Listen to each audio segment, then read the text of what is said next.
Já, komið sæl, það sunnudagur og þá sýnir Egils.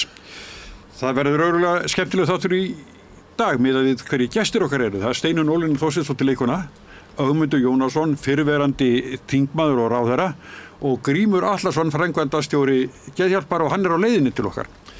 Þá byrjum við í pólitíkinni. Ögmundur, þú sagðir einu sinni þinn gamla flokk Vinstri græn að þau ættu bara að heita Hreyfingin framboð, þau væru hvorki Vinstri né græn.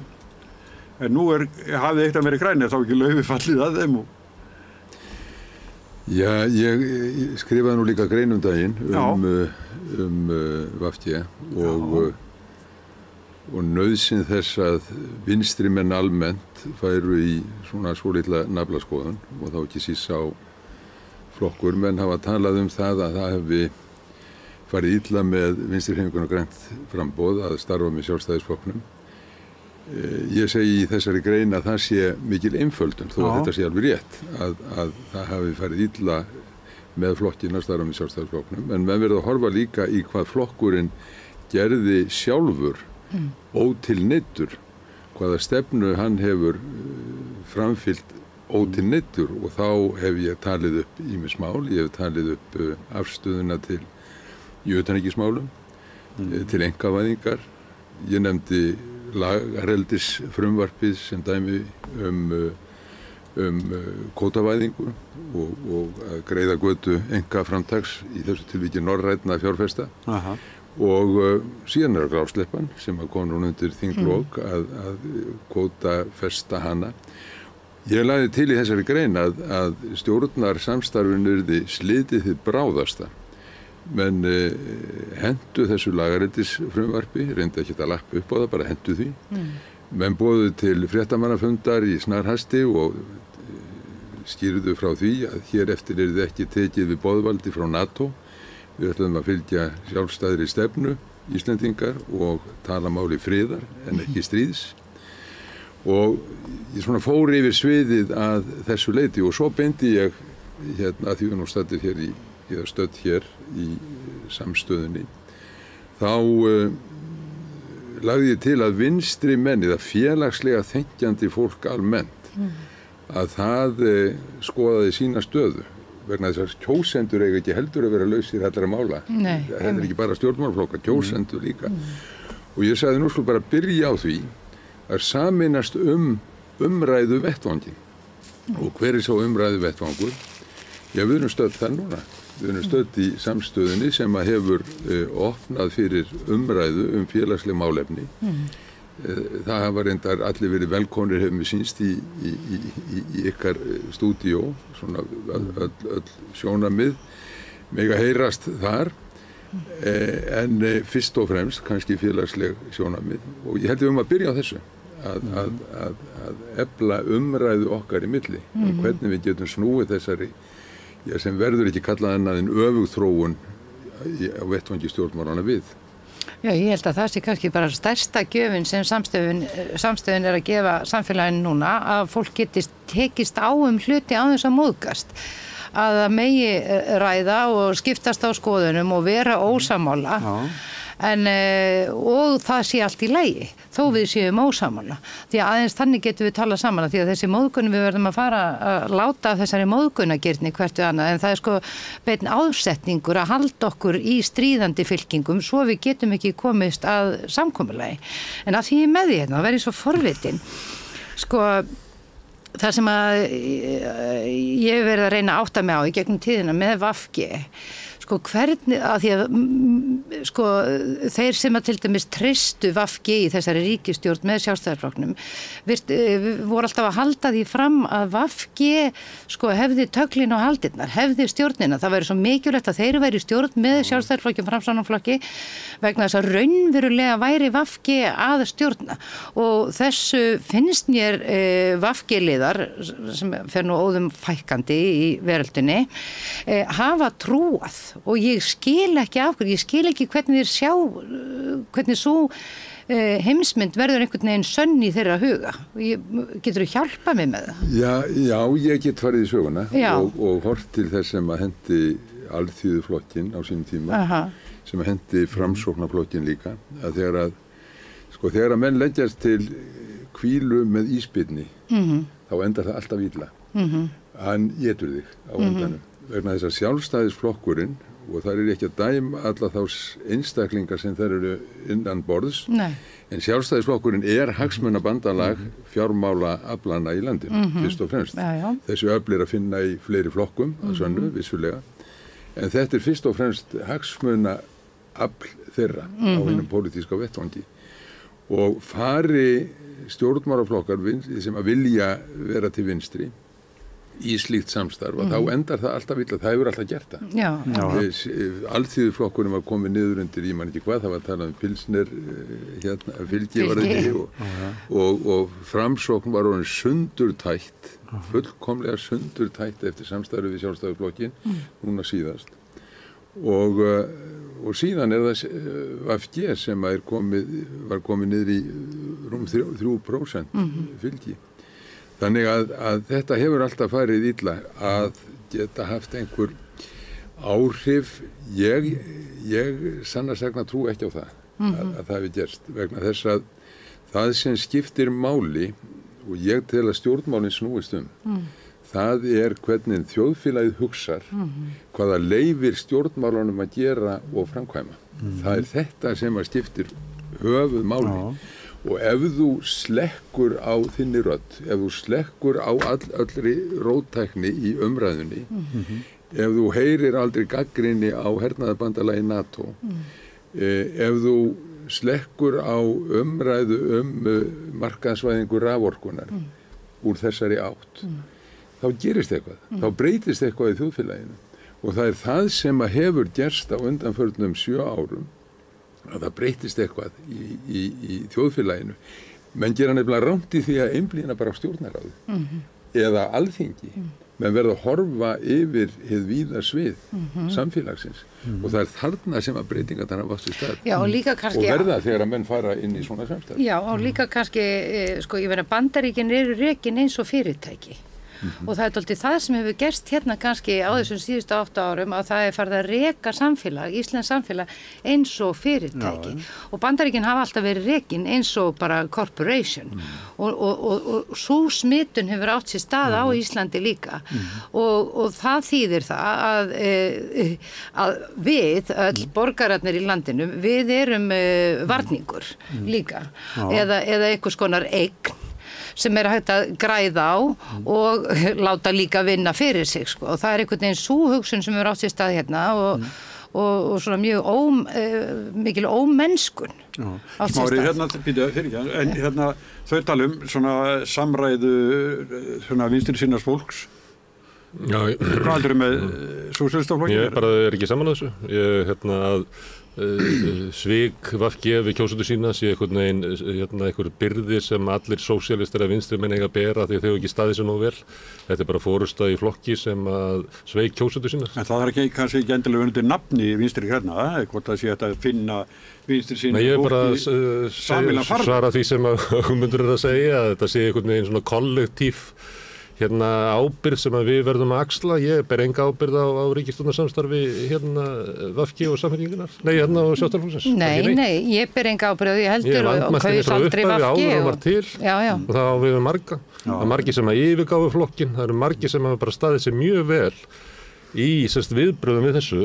Afleiðingarnar eru hins vegar mjög alvarlegar. Það er mjög alvarlegar þegar VFG það losar því samt ekkert undan þeirri ábyrgð og við þurfum samt sem að vera að halda áfram að byggja betra samfélag. Við reyndum að dunda okkur eitthvað nefn við það. Já. En það er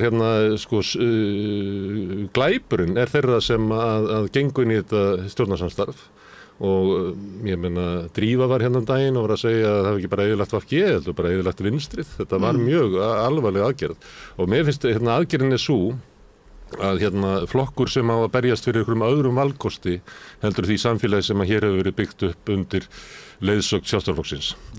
Að hann segir, nei, við skulum ekki berjast fyrir því. Við skulum bara berjast fyrir að lagfæra aðeins það sem að Sjálfstæðisflokkurinn er með. Mér finnst þetta bara á ekki að vera valkostur. Þú veist að á ekki að vera valkostur fyrir róttækan sósíalíska flokk að taka þátt í því að viðhalda samfélaginu og óréttlætinu sem hann er að berjast gegn. Þetta er bara galin hugmynd. Mitt að koma inn eins og einhver lögregla á Sjálfstæðisflokki. Eins og markmiðin sé að milda hjarta Bjarna Benediktssonar. Já, markmiðið er að laga íslenskt samfélag og ein leiðin til þess að laga Íslands samfélag að hafa Bjarna Benediktsson og Valhöll ekki við stjórnvölinn. Já. Eina af leikir sem horfum fram á þessu öllu saman það að Bjarni Benediktsson sennilega óvinsalasti stjórnmálamaður síðustu ára. Skiljanlega. Já, hann er forsætisráðherra. Það er eiginlega afleikinn af þessu. Gegn því sem almenningur helst vill. Allir hann hafði hvatt Katrínu til forsetaframboðs til að hann fengi þetta? Nei, hann ekki. Ég reyna að skilja hvað það er að fara vegna þess að ég sé ekki alveg hvar við erum ósammála. Ég hef ekki verið sérstaklega þögull þessi ár, alls ekki. Því ég að tala þessa kollektífu ábyrðin á þingi sem skiptir mjög miklu máli. Þegar það til dæmis gerist núna á vordögum að ákveðið að halda áfram að kaupa vopn til að drepa fólk í Úkraínu. Að það frumvarp eða svo þingsályktun sem þetta samþykkt samkvæmt fer ekki einu sinni til umsagnar vegna þess að á þinginu engin sem gerir kröfu að slíkt verði gert. Engin. Nei. Og engin umræða í samfélaginu þetta nema helst hér við Rauðabrauð. Og það er þetta sem ég að segja. Að inn á Alþingi var engin slík umræða. Þegar að rætt var markaðsvæðingu orkunnar. Jú, það voru miðflokksmenn, það voru þingmenn úr flokki fólksins sem að andaðu þessi, það voru ekki aðrir. Og þeir sem að gerðu það utan þings sem innan þessi fáu, þeir voru kallaðir fábjánar og vissu ekkert hvað þeir var að segja, það var bara svona afgreitt allt þetta. Og ég held að við séum alveg sammála Gunnar Smári að þegar að þessi umræða þessi gagnrýna umræða gegn kerfinu og gegn ranglæti þess, þegar að hún þagnar í opinbera Íslandi, þegar hún þagnar inn á Alþingi, þegar hún þagnar í stjórnmálaflokkunum, að þá gerist eitthvað. Og í fjölmiðlum þagnar líka. Hún hefur verið þögguð. Það smittar út í samfélag og þess vegna segir. Hún hefur verið þögguð. Já, ég veit það. En það er þess vegna í þessu samhengi sem ég að mæra þitt framtak. Og það bara að taka því. Ég var ekki andmæla því, ég var andmæla því að þetta var ekki kollektíft ábyrgð allra vinstrimanna að forysta VG hafi kosið þessa ríkisstjórn. Nei, en það er kollektíf ábyrgð allra vinstrimanna að þegja það sem að gerast og það sem að hefur gerst í allt og ríkum mæli að fólk sem að hefur stutt svona vinstri stefnu að það hefur í allt og ríkum mæli þagnað vegna þess að það sem gerist með stjórnmálaflokka er nákvæmlega það sama og gerist með í trúarbrögðunum, söfnuðunum. Sko, þú bara ert í þínum söfnuði og hefur helst ekkert saman við aðra söfnuði að sælda. Þetta bara svoleiðis. Og blessaður Grímur. Hér gengur Grímur Atlason í salinn. Vertu velkomin Grímur. Daginn. Við erum að tala íslensk stjórnmál. Ég hlustaði. Já. Fólk aldrei á seint hér til umröðu. Takk fyrir. Ég reyndar aldrei á seint. Þannig að þetta alveg í fyrsta skipt sem ég á seint nefnst. Gott að það sé í beinni útsendingu. Allt í góðu lagi. Sko. Ég er bara að segja nákvæmlega saman. Ég er búin að segja núna í 7 ár held ég. Og að það sem að þurfa að gerast að félagslega sinna fólk, það þarf að taka höndum saman, horfa inn á við og út á við og reyna að snúa við þessari öfugþróun sem að... Ég ætla að reyna að útskýra það sem ég var að meina. Ég er ekki saman á því að það sé einhvern veginn sameiginleg ábyrgð vinstrafólks á þessari ákvörðun eða þessum leifum sem að VG í dag. Og það þurfum við einhvern veginn að taka það með í einhverju uppgjörum það hvernig við ætlum að vinna hugsjónum okkar uppgang í samfélaginu eins og þér. Þetta er bara einhver klessa sem er þarna sem við getum alveg bara yfirgefið. Það er ekki að tala það að þið þurfum að taka ábyrgðin, heldur hvort þið viljið vera með í einhverju sem á að breyta, með fólki úr annar stað frá, ég skilda þannig. Með fólki úr VG sem að tóku þessu ákvörðun? Nei, þau kom ekki þessi sem að tóku ákvörðuna, ég ert ekki bara meina almenni félagsmaður. Ég er bara að tala samfélagið almennt. Já, ég held að það sé fyrst fullreynt, ég held að niðurstaðan sé svo að á þessum 8 árum þá er það fullreynt að allt samfélagið sé meðvirkni að reyna að laga siðblindingja. Já, nú erum við bara hætt því og nú þurfum við að finna einhverja aðra leiðir til þess að búa til betra samfélagssaman. Við erum að ræða hvernig samfélagið við viljum og fyrir að vinna því. Grímur, þú nú gengið til vinstri þitt líf, bæði í VG og Samfylkingu. Ef Samfylking hvað? Er hún miðflokkur? Ég veit ekki hvað hún er. Ég hef reyndar aldrei verið í stjórnmálaflokki eins og í Val. Því miður, þá losnaði ekki við að vera í Val. Því miður? Já, nei, bara þannig, það bara svoleiðis. Þá maður bara valsari. Ég hef aldrei verið sko, ég heyrði að Steina var að segja, hún har aldrei kosið VG og bæri ekki ábyrgð á því og ég því miður kaus VG. Það dálítið langt síðan en ég kaus VG og við Ögmundur vorum þar félagar og þá var nú flokkurinn aðeins öðruvísi, það var aðeins öðruvísi pælingar, finnst mér allavega, en hins vegar að þá greining ykkar kannski á þessu flokki svona, hún er svolítið rétt og það er svolítið sorglegt að hugsa til þess að því það var margt fólk þarna inni sem var bara á allt annari var bara, þú veist, það horfði bara á lífið svona með svona ákveðnum svona félagshyggju réttlætis augum og síðan að þessi niðurstaða sem að við erum að horfa upp á, hún var auðvitað fyrirséð einhver leyti en það er alveg líka rétt að alveg eins og Ögmundur var að benda á að það eru svona að það er engar raddinn og þingi sem að koma þegar hlutir fara þar í gegn sem eru bara frekar alvarlegir að þú veist það skuli einhvern sanda nei, þetta er ekki,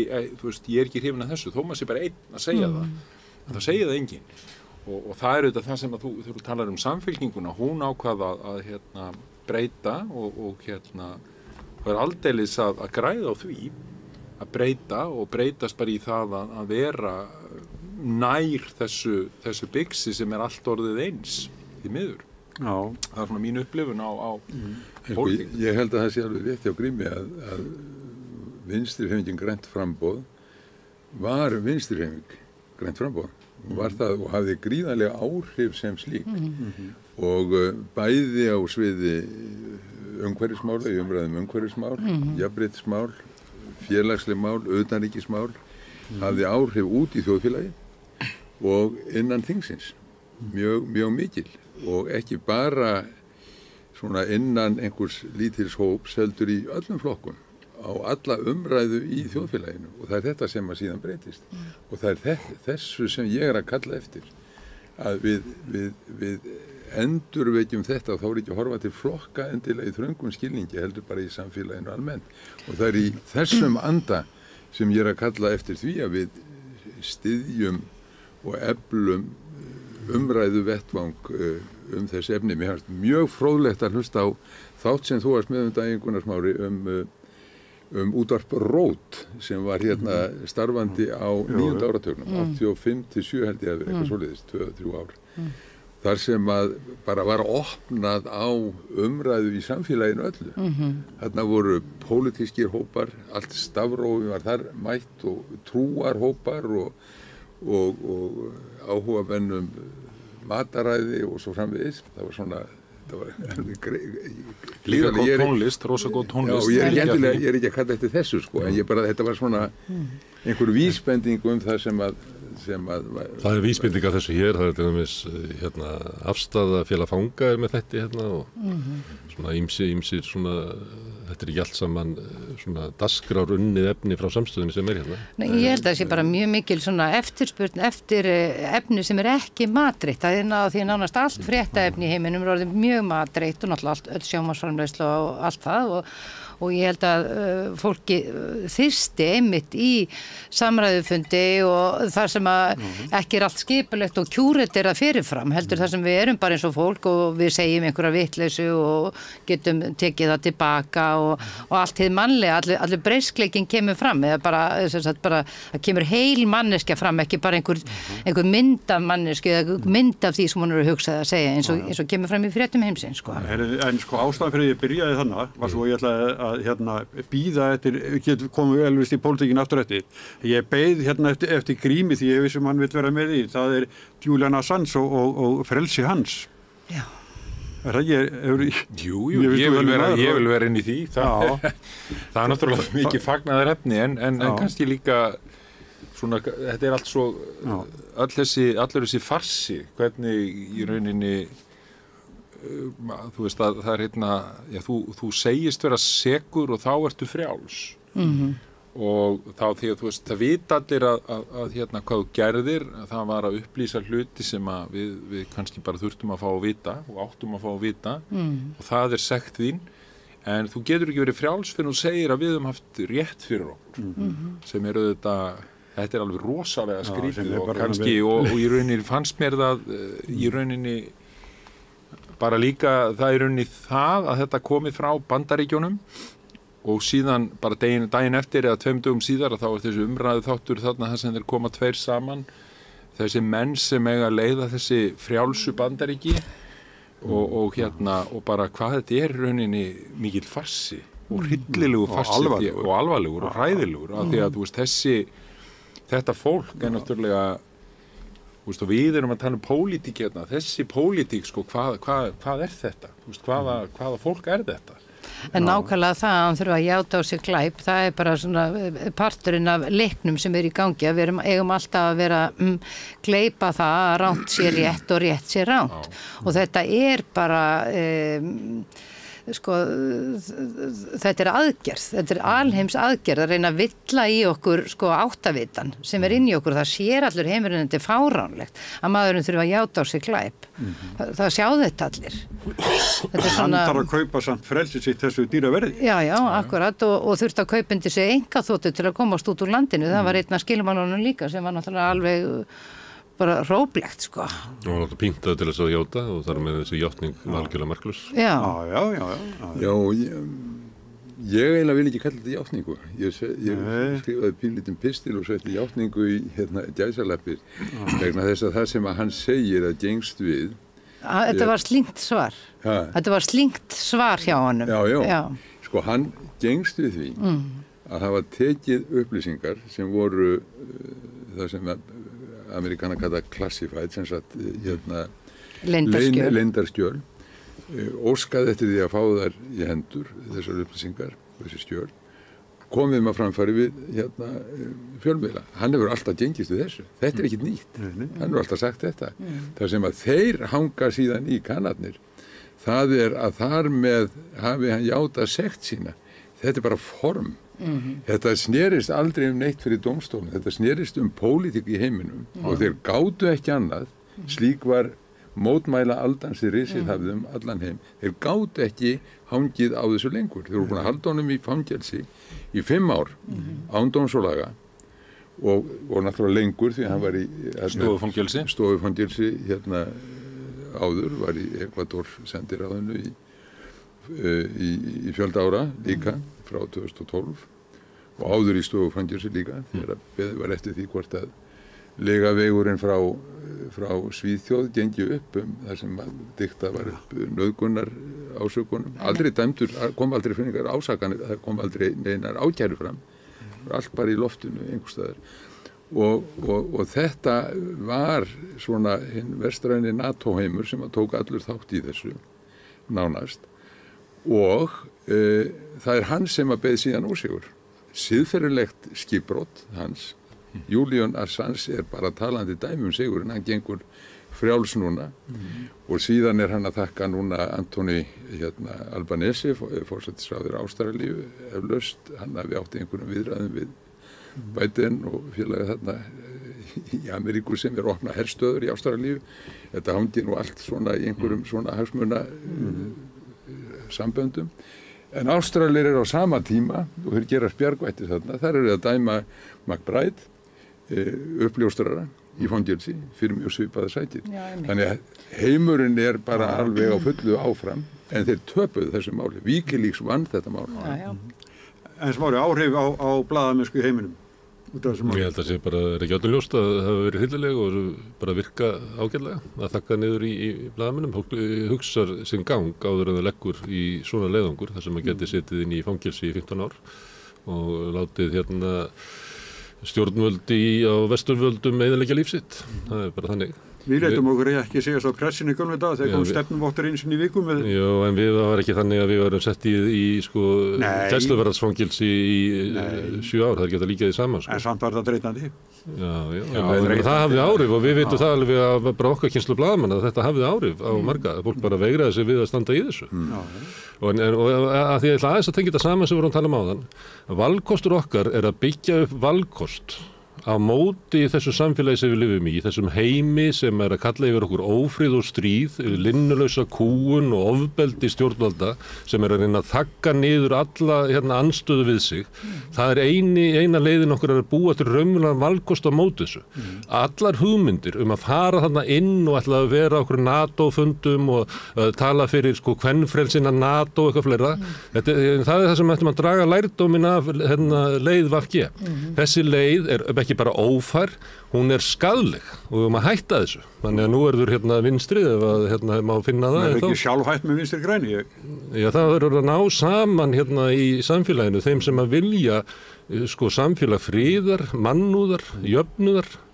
Því að hitt sem keyrt áfram náttúrulega fyrst og fremst af bara forríku fólki, hergagnaðiðnanum í Bandaríkjunum og fleira, það sem að Julian Assange var að glíma við. Við eigum þetta bara öll að mæta niður á Alþingi að mæta þar í vinnunarmótana, bara öll þjóðin. Láta bara eins og þetta þing að það sé enginn að vinna þar og við séum að vinna þar. Og þetta bæði mikilvægt og þetta áríðandi. Það finnum ykkur að leiða þessu. Allt þetta tal að nei, við lifum á besta stað í heiminum, á besta tíma í heiminum og það þarf nú bara smá snurfus og hefur þú ekki ágætt, Steina mín? Eitthvað svona hugmyndir sem eru gegnum gangandi bæði í VG og í Samfylkingunni og flokkum sem eiga rætur sinni í umbótarhreyfingum. Við verðum einhvern að rífa okkur upp úr. En áðurum við hverfum frá þessu Assange-máli. Varst þú ekki stoppaður í að segja frá þessu á Facebook? Ég skrifaði grein í Mokan sem birtist í gærmorgun og í Helgarblaði Morgunblaðsins sem heitir Wikileaks vann. Og þar rek ég þetta mál og svo gerði ég það stundum og alltaf eiginlega að ég set svona slóð á þessar greinar yfir á Facebook-síðum og ef þú ferði inn á Facebook-síðu Ögmundur Jónassonar og slærðu upp þessari grein þá kemur skilti sem segir aðgangur að þessu bannaður. Hvað er það? Jú. Og svo setti ég inn aftur í gærkvöldið þegar ég sá þetta þá setti ég inn færslu sem segir bannað að ræða bann eitthvað í þess áttina og þá kom bara strax á móti þetta hefur verið fjarlægt hvað er þetta? Já, ég getur bara að sé þetta og þetta þá fær maður að hugsa hvað þetta er allt viðkvæmt og hvað er mikilvægt að við stöndum vörð bara þennan grunn að geta að tala saman. Það verið að taka hann af okkur.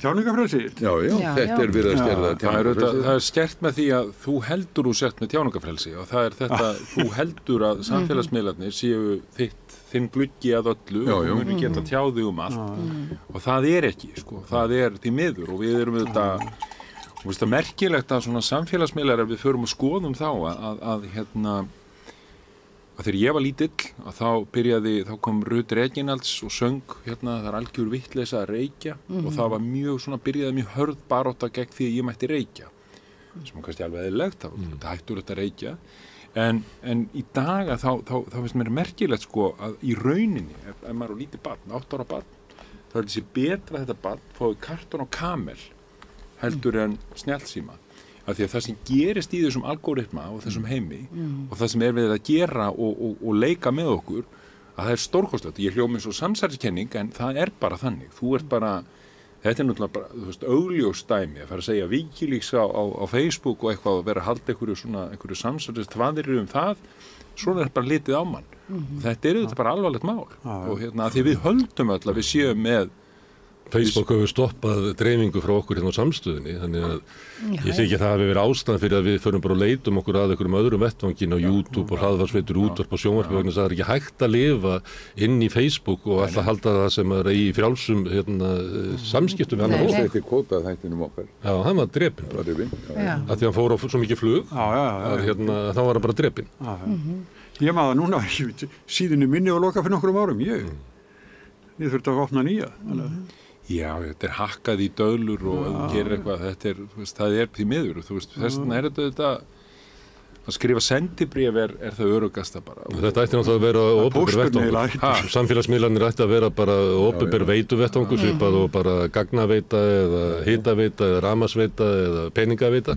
Þetta átti ekki verið höndunum á okkur Zuckerberg. Nei, þarna, þú búin að búa til bara það er bara nýjir grilljarðar, það er bara þannig, og nýjir Murdochar og þeir koma þarna inn og þannig stýrir það er bara eins og ég sagði hann, heimurinn er rekinn eins og fyrirtæki. Við erum bara... Við líka sjáum hvernig þeir virka, ég ætla ekki að segja að það hefur endilega neikvætt, en Halla Tómasdóttir með 4% fylgi í byrjun maí, hún bara nýtti sér afl í rauninni aðalega TikTok, sko, sem að gerði það verkum að hún opnaðist bara og varð bara allt fólk sem var yngri en 22 ára. Ég er svo ánægð með hana sem forseta og ég líka, ég minnst þetta bara frábært. Og ég verð að segja, og ég er svo ánægð með hana vegna þess að hún á sig sjálf. Já. Og það er það sem pirrar svo marga fjármagnseigendur á Íslandi, er það nákvæmlega það að það hefur enginn á Íslandi gert þessa konu ríka. Og það er það sem skiptir miklu máli. Þess vegna hef ég dálítið traust til hennar. Og það er líka dálítið það uppkvitaði ég með hann ágæta Ástór Magnússon, að hann hefur aldrei notið sammælis hér vegna þess að það hefur enginn á Íslandi gert hann ríkan. Og þá fyrir þetta fólki taugarnar á vinstra fólki að því það er einhvern veginn skammarlegt að vera ríkur, hjá mörgu vinstra fólki, en hægra fólk þolir ekki ríkt fólk ef það hefur ekki gert það ríkt. Þetta er mjög sérkennlegt. Það kom út úr... Já, það er ekki hægt að stjórna þér, sko. Ef ég hef ekki mulið undir þig, sko, þá ertu frjáls maður, sko. Það er vandamálið, ef þú skuldar og ekkert. En svo eru forstjórarnir í þessu fyrirtæki sem þú veist að lýsa, Bandaríkjunum og Breitlandi. Já. Þeir eru nú ekki beint traustvekjandi. Nei, það er aldrei kostningar framöndan. Nákvæmlega. Sem er að komast í valda núna í Breitlandi, að öllunni kynntu 4. júlí.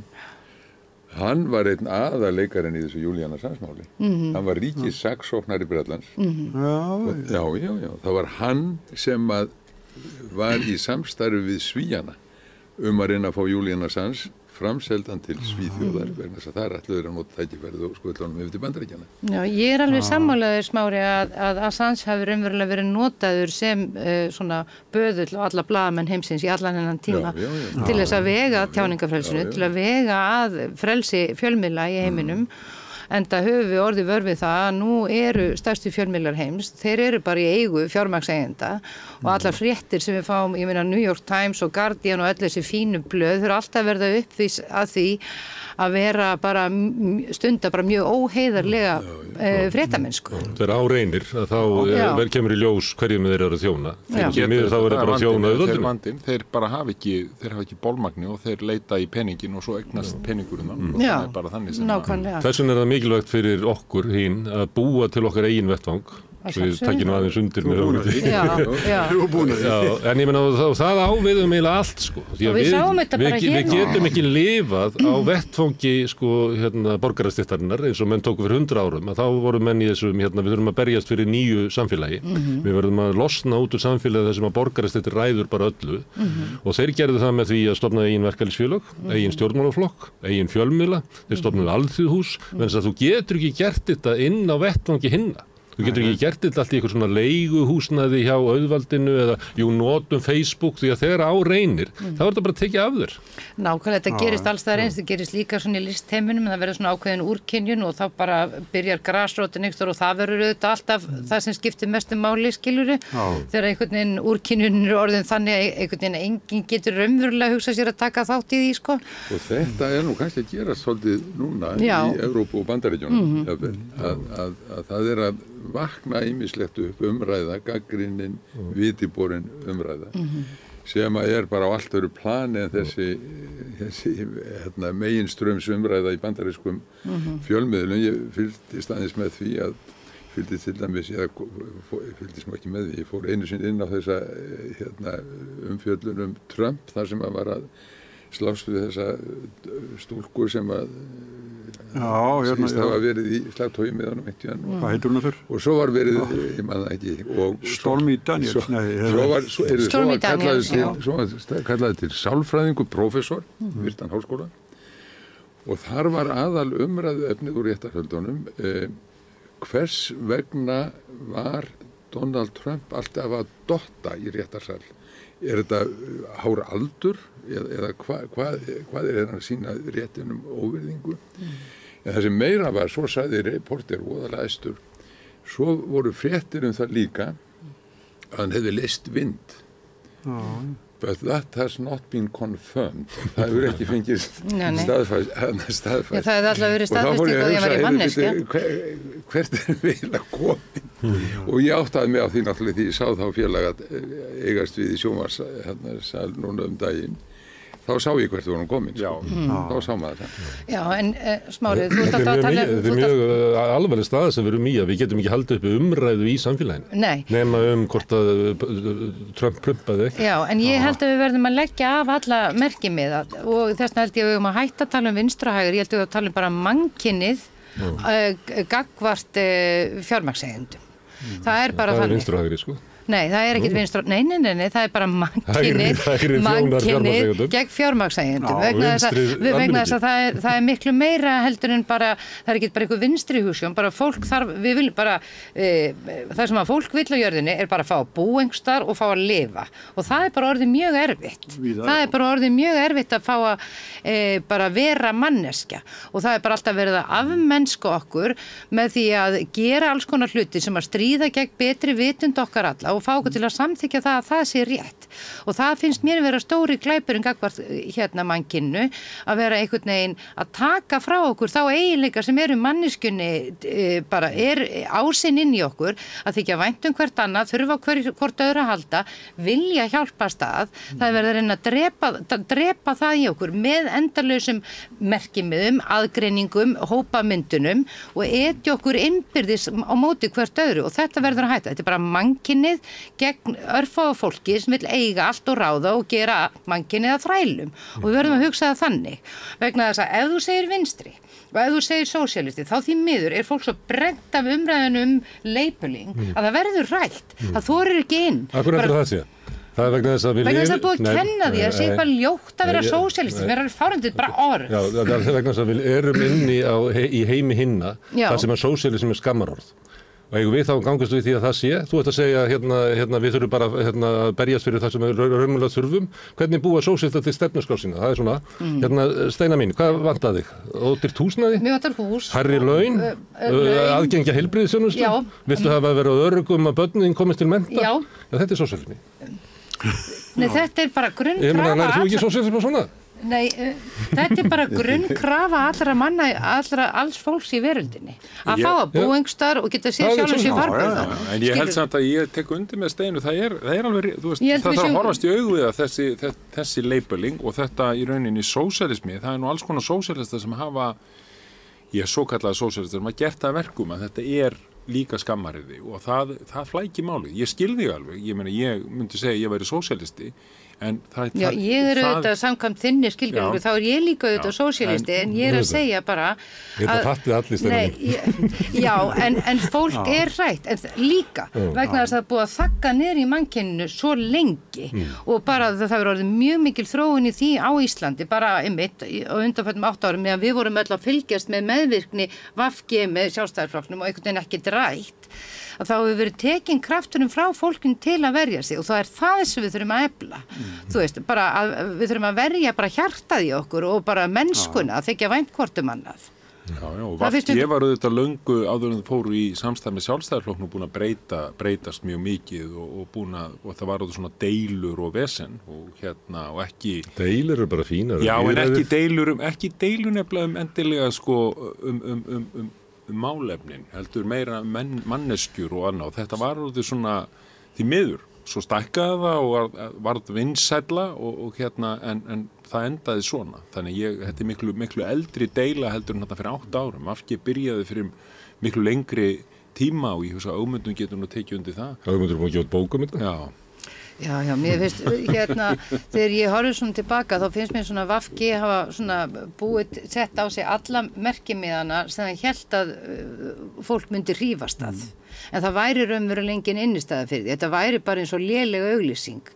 sko við ætlum að gera svona og allir bara já, auðvitað viljum við það, því þetta hljómar svo manneskilega og gott, en svo var ekkit Það enda nú reyndar í, það skiptir máli ykkur stjórnar, þannig þetta var eiginlega bara orðið ykkur fóringjadýrkun.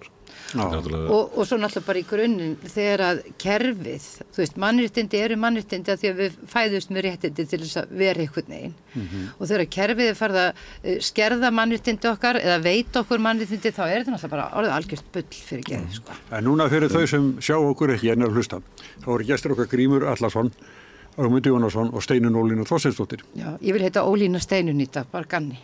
Allar heita það í dag? Já, bara líka. Steinolía.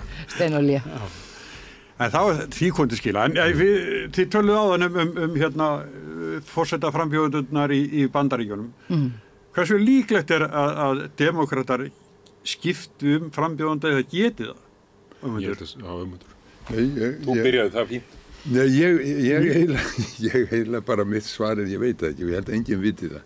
Ég held hins vegar að margir muni vilja að gera þetta. Náttúrulega var harmleikur að fylgjast með þessum gamla manni, þarna með opinn munnin að reyna að muna hvað hann ætti að segja og gerði það ekki og sagði okkur tókst á endanum að útrýma Medicare, sko heilbrigðiskerfinu og það eru svona hlutir og síðan það átakanlegasta, það var að demokrata daginn eftir efndu til fundar með flokksmönnum í Virginíu þar sem að fullur salur af svona æstu baráttu glöðu fólki eða þóttist vera það og þar var hann betur undirbúinn og betur heima við því en fólkið það rauf öðru hvoru ræðu hans með hrópum sem voru þessi 4 more years 4 ár í viðbót og þá bara lömuðust allir nei Guð minn almáttugur allir að láta hann í 4 ár í viðbót þetta svona virkaði eins og bara lélegur brandari en svo var hinn kandidatinn náttúrulega svona alveg svona með sitt bros þarna og þetta er bara skelfilegt og lígar alveg á færibandi. Já. Sko, ég held að botnlaus og sjálfshælni út í eitt. Já. Hann sagði einhvern daginn, ég sá það á einum svona fundi, hann sagði það hann var sakaður kvenfyrirlitningu, hann sagði ég ætla að segja ykkur það að ef það er einn maður í öllum Bandaríkjunum sem að hefur sýnt konum virðingu eins og vera ber, þá er það ég. og ég held þetta sé náttúrulega bara alveg skelfilegt fyrir heiminn og fyrir Bandaríkjana að fá hann sem forseta. Hins vegar held ég að Biden og Blinken séu að mörguleiti miklu hættulegri heimsfriðnum heldur en Donald Trump. Hann er svakalegur þegar kemur að Gaza, Trump, heyrðu það í þessum þætti, hann er það. En hann vil stoppa Úkraínustríðin og láta menn setjast það niður. Ég held að Blinken og utanríkisráðherra og Biden séu miklu hættulegri þarna og það sem þeir eru að gera eins og pírómannar fara allan heim bara að kveikja elda. Það er önnur saga en fyrir svona félagslega réttindi í Bandaríkjunum að þá er náttúrulega alveg skelfilegt tilhugsun að fá Donald Trump. Já, og bara fyrir lýðræðið að bara heimurinn sé að horfa á þessa 2 menn og hugsa þetta eru stjórnmálin. Ég meina þetta er náttúrulega mjög til þess að fæla fólk frá. Þetta var náttúrulega bara alveg dapur, þetta er bara eins og skemmtið þau eru hvað hétuðu kallarnir í brúðuleikunum, Stadler og Adolf og Stadler eða hvað þetta er eins og 2 brúður og ég tek undir með þér, þetta er bara þú veist, það að heimurinn hlæja mannir sem eru augljóslega komin með elliklöf, þetta er bara, þú veist, ég og nú pappa sem fekk Alzheimer og það eigi að gera það einhvern nátt fyndið að heimurinn sé að horfa og fólk verslast upp í sjónvarpi. Þetta er náttúrulega líka bara verið að vega að því sem er rétt og rangt inn í okkur, sko. Og Donald Trump er svona bully, hann er eineltisseggur og það er bara verið að viðurkenna það að það sé í lagi að koma þannig fram við annað fólk með því að hafa hann stöðu til sínis og þetta er bara allt kolrangt við þetta. En eitt langar mig til að nefna áður en við hverfum alveg frá þessar umræðu sem vorum með áðan hægri og vinstri. Vegna þess að ég held að sé til hægri og vinstri og eigi að vera til hægri og vinstri. Okay. Og það sem að ég er sammála þér og ykkur báðum er að að það fámennisvald sem að berjast gegn almanna vilja og við sjáum það bara. Og almanna heill kannski. Já, alveg, og við sjáum það bara í málum sem að ef að þjóðin hefur verið spurð kvótakerfið hvernig ég reka heilbrigðisþjónustuna og svo framvegis, þá kemja niðurstaðan allt önnur en hún kemur út á Alþingi. Það þannig, en almenni vilji hefur ekki farið saman við stjórnarvilja og næstum því óháð hverjir hafa sittið í stjórn. En og gamlir líka fyrirvari að gamlir frjálshygjumenn allt frá Adam Smith vildu frjálsmarkaðskerfi og voru gegn einokunarism, einokun fjármagnsins. Það alveg rétt. Og þarna eiga hægri menn og vinstri menn ákveðin samnefnar, ákveðina samsvörun. En engu að síður þá tekist á það í heiminum hvort að eigi að beita markaðsmekanisma á innviði samfélagsins, í heilbrigðiskerfinu, í menntakerfinu, í fjármálakerfinu, eða hvort við að fara aðrar leiðir. Ég var að búa til samfélagsbanka, ég var að ná niður vöxtun og svoleiðis, ég sá að þú varst að skrifa það hérna, Grímur, ágætlega daginn og kallar á svona 2-3 þætti að taka umræðum það. En þetta eru ólík sjónarmið, en það sem hins vegar að gerast, og það held ég að skýri svolítið vaxandi vantrú á stjórnmálin. Það virðingarleysið og skortur á prinsippfestu. Hugsaðu ykkur Sjálfstæðisflokki núna sem að vill endilega koma brennlífin í búðir og það eru nokkrir menn sem að berjast fyrir þessu. Og þegar lögin henta ekki, þá þau bara brotin. Og þá þú með varðstöðumenn í stjórnarráðinu, ráðherra Sjálfstæðisflokksins sem passa upp á þig og leyfa þig bara að brjóta lögin og eyðileggja kerfin svoleiðis. Og þess vegna segi ég, til að ljúka þessu máli, ég held að sé tvímælalaust að tala hægri og vinstri, sósíalisma og kapitalisma, tvímælalaust, við bara horfast í augu við það. En við eigum líka að stuðla að meiri prinsippfestu í pólitískri umræðu. Að það það sem að eyðileggja og grafa undan lýðræðinu. Já, Ísland ekki eins og einkafyrirtæki og í einkafyrirtæki þá þetta að fara á svig við fundagerðir. Þá eru lögin bara eins og fundagerðir en ekki lög. Og það gerist aftur og aftur í okkar samfélagi. Ég var búin að lofa því að taka þetta hanskan fyrir Kristján Loftsinni þó ég sé á móti hvalveiðum. Þá eru lög í landinu sem heimila hvalveiðar. Og þessna verður að breyta þeim lögum áður en hægt að banna manninum að veiða hval. Það enginn að reyna að hafa þetta af honum. Það eru hins vegar lög í landinu sem leyfa þetta. Og þá geta ráðherrar ekki, eins og ráðherrar þíns ágæta gamla flokks, hafa leikið núna endurtekið að vera að djöflast í manninum til þess að skapa sér vinsældir í staðin fyrir að berjast fyrir því að lögum sé þá breytt eða hugur fylgdi máli. Og við verðum að fara að gera þá kröfu að Alþingi sé ekki bara einhver leikmynd.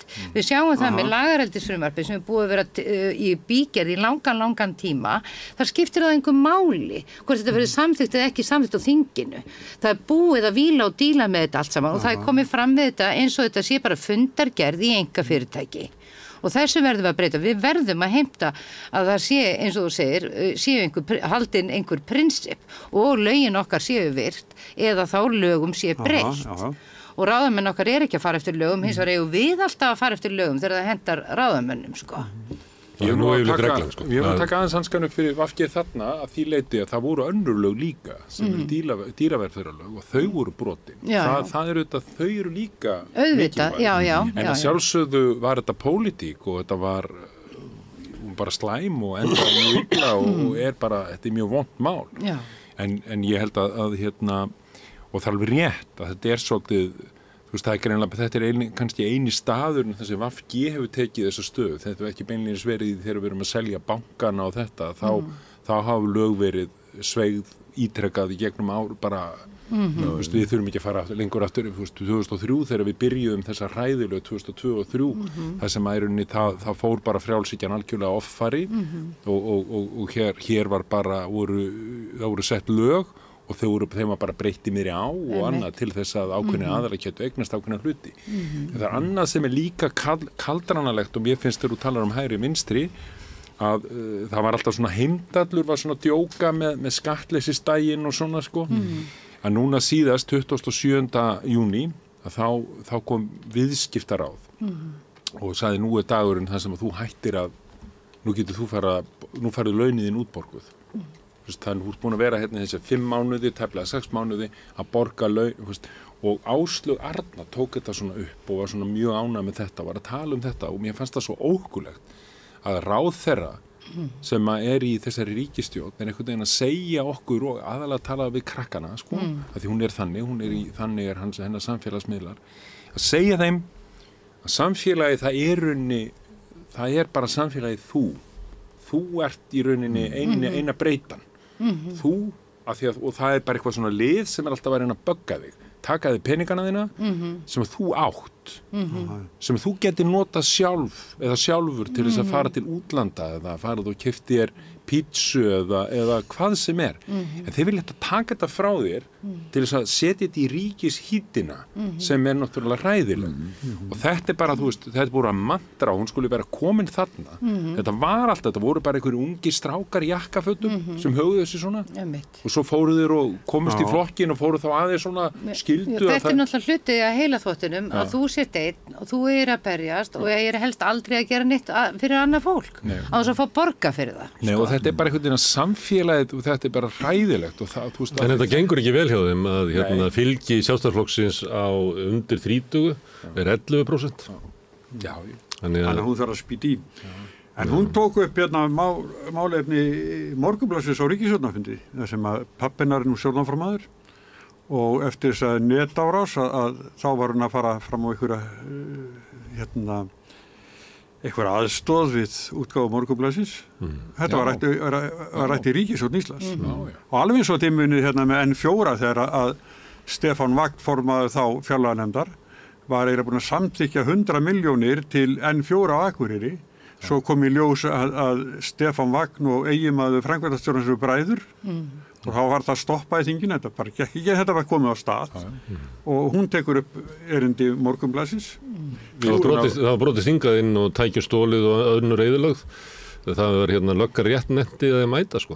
Það var ekki litið á þessum svona árás á lýðræðið eins og ég held að bara Sjálfstæðisflokkurinn hafi allur stíð upp að þetta veri árás á lýðræðið þetta sem að vera að kúa fé út á mókunum. En þegar að raunverulega reynir á að þá sér maður þessi öflöld koma upp á yfirborðið og þó að ég gagnrýni VG fyrir lingu í kvótamárunum til dæmis og miklu meira lingu að styrkja það kerfi bara beinlínis í sessi að þegar átti að svona kortleggja kross-eignatengsl og annars líkt að þá varð Svandís Svavarsdóttir sem stóð fyrir því og vildi gera það í samráði og með aðstoð opinberra stofnana, ég held að það verið fjármálaeftirlitið Samkeppniseftirlitið og hún varð fyrir bara einelti mánuðum saman fyrir hversu hrikalegt bara siðleysið væri að ætla að nota ríkisstofnanir til að afla upplýsinga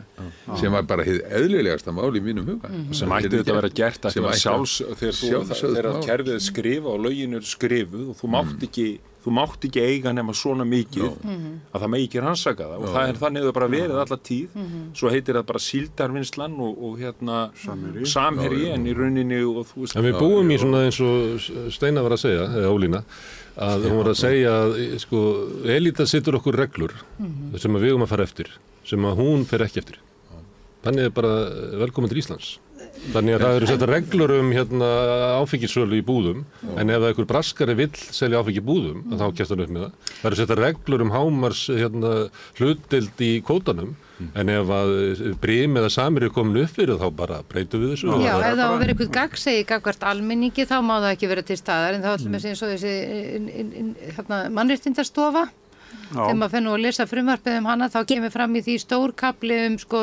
upplýsingaskyldu allra félaga sem að láta sér mannréttindi varða Rauði krossinn og þú veist bara allar þessar stofnanir sem að sjáum að sinna fólki í vanda verða að veita Alþingi allar upplýsingar skilyrðislaust, hvers konar upplýsingar sem kunna vera til, bréflega með afritar, símtöl, tölvupóst og svo framvegis. Þetta ekkit annað en njósni. Nú er það eðli hjálparstofnana að þær þurfa að hafa svigrúm til þess að geta varið mannréttindi fólks sem í viðkvæmri stöðu. En þarna Alþingi, þá þarf að stofna þessa mannréttindastofu, samkvæmt bara til þess að við getum verið land meðal landa, en inn í þessu frumvarpi líka raunverulega bara njósnaheimild fyrir Alþingi til þess að vera með fingurnar ofan í öllu sem þessi hjálparsamtök gera. Og mér finnst þetta ekkit gott. Og á samaskapi hafa þessi hjálparsamtök þau fá engar upplýsingar frá Alþingi á móti. Þannig að þetta svona alræðis bragur á þessu svona gestabá hlustunargræja. Mannréttindaskrifstofan hún náttúrulega við búum í landi þar sem að til dæmis þar sem ég starfaði sem lokaðin á geðdeildum og ég vil brotaði mannréttindi og stór hluti bara mjög þessi jaðarsettu hópar og því miður það er ekkit eftirlit og það sem með þeim sem að fara með sem að taka líf, sem að taka annað fólk og passa. Það fara með valdið. Fara með valdið. En ekki verið að segja hér að þessi eftirlit þá með fólkinu sem að... Það er í rauninni, ég held að þegar ég las þetta nú síðast þá var það nú ekki það sem ég las út úr því en ég hef ekki, bara endilega bendur mér á þetta því að mér... Ég kannski bara orðin svona paranoid en ég held þetta óeðlilegt Þetta snýst það. Þetta snýst að það sé rannsóknarnefnd Alþingis því það er mikilvægt að hún sé til. Því að ef þú ert, og það er þessu umboðsmaður Alþingis þú getur ekki, ef maður rannsóknarnefnd á vegum þingsins, eða stofnun sem vegum þingsins, þá getur ekki verið að segja, nei, ég bara þarf ekki að gefa þér þessu upplýsingar. Og það er það sem að þarf að stoppa, sérstaklega í þessum mannréttindabrotum, að það verið að brjóta mannréttindafólki hérna á Íslandi og hefur verið gert ítrekkað í ýmsum málum og ýmsir jaðarhópar eru útsetti fyrir því að valdið brýtur á þeim mannréttindi. Og þá er mannréttindastofan, hún á að geta komist í öll gögn sem að til þess að í rauninni en kannski verðum að tortryggin þegar að íslensk stjórnvöld ítrykkað koma mjög illa fram við fólk og brjóta á mannréttindi þeirra. Þá hugsa maður þessu fólki treystandi til þess að fá aðgengi að öllum upplýsingum vegna þess að þið getur verið með fólk, við sjáum að það að fara að vísa þessum unga dreng með Duchenne úr landi sem náttúrulega bara hræðilegt og það getur verið að hjálparsamtök þurfa að fela fólk þurfa að skjóta skjólsús við fólk þegar að stjórnvöld eru farin að haga sér eins og þau eru að haga sér núna. Ég held þetta snýrstu það til dæmis að ég reka eitthvað stað þar sem ég að gera eitthvað slíkt og hérna að þá verði ég að gefa upp upplýsingar ef að nú kemur þú og það ákveðið mál hérna og þá verður af því að ég var hérna lokað inni að þá verði ég að gefa upp þessar upplýsingar. Ég held að það er allavega það þarf að gerast að því að núna eins og þetta núna að þá hefur þetta verið þessu tölum öryggis og réttagedeild að landlæknir sem að fer með ytra eftirlit þar hann fór þar í heimsókn þegar hún opnaði 2012 eða 13 og ekkert síðan kom upp öll málin sem eru þar og hver að fylgjast með fólki. Svo skrifuð lög á þingi þar sem settar heimildir sem segja að þú mátt beita fólk nauðung og þvingun og þegar þú beittur nauðung og þvingun hver alltaf þá að hvert á ég að leita að því fólkið sem er í dag það leitar en það fær engin svör. Nei, en bara að því að það hefur markvisst verið veikt allt eftirlitskerfi á Íslandi þá hefur maður ekki mikla trú á því þessu yfirstýrða eftirlitskerfi. En hvað er það sem að svona niðurstaðan í umræðu eins og þessari hún er svo að við erum að segja að breiði massi við öll samfélagið meiri hluta er að reyna að koma í veg fyrir að nokkrir einstaklingar og aðilar misnoti okkur og þetta samfélag okkar taki það og noti, bara setjast við mjaltir að hafa sem mest út úr því og þá finnst mér verkefni vera það að horfa til þess hvar að finna fólk sem svona félagslega þenkjandi og það vissulega margt fólk í VG sem það og margt fólk sem hefur viljað svona efla hinna félagslegu aðkomu samfylkingunni, Framsóknarflokknum ég skrifaði þessari grein það sem var með svona eins konar uppgjör við þessa VG-pólitík Það var ég minnast þess að ég var að deila við Sighvat Björgvinsson mikið árum áður. Hann var þá heilbrigðisráðherra og ég reyfst mikið við Sighvat. Svo fyrir ég að skoða gögn, af því að þú ert að tala þessa jaðarsettuhópa. Ég fyrir að skoða gögn og þar á meðal skýrslu sem var skrifuð Sogn. Þegar Sogn var opnað fyrir ósakhæfa afbrotamenn, sem hefðu drepið fólk. Og það kostaði gríðarlega baráttu hans til að koma þeim í þessum einstaklingum í mannsamandi húsnæði þar sem það hafði svona aðganga náttúruna og svo framvegis. Og svo þegar maður fyrir að lesa þetta til enda, þá kemur í ljós að þessari stofnun var lokuð það var lokað á slíka einstaklinga á þessari stofnun.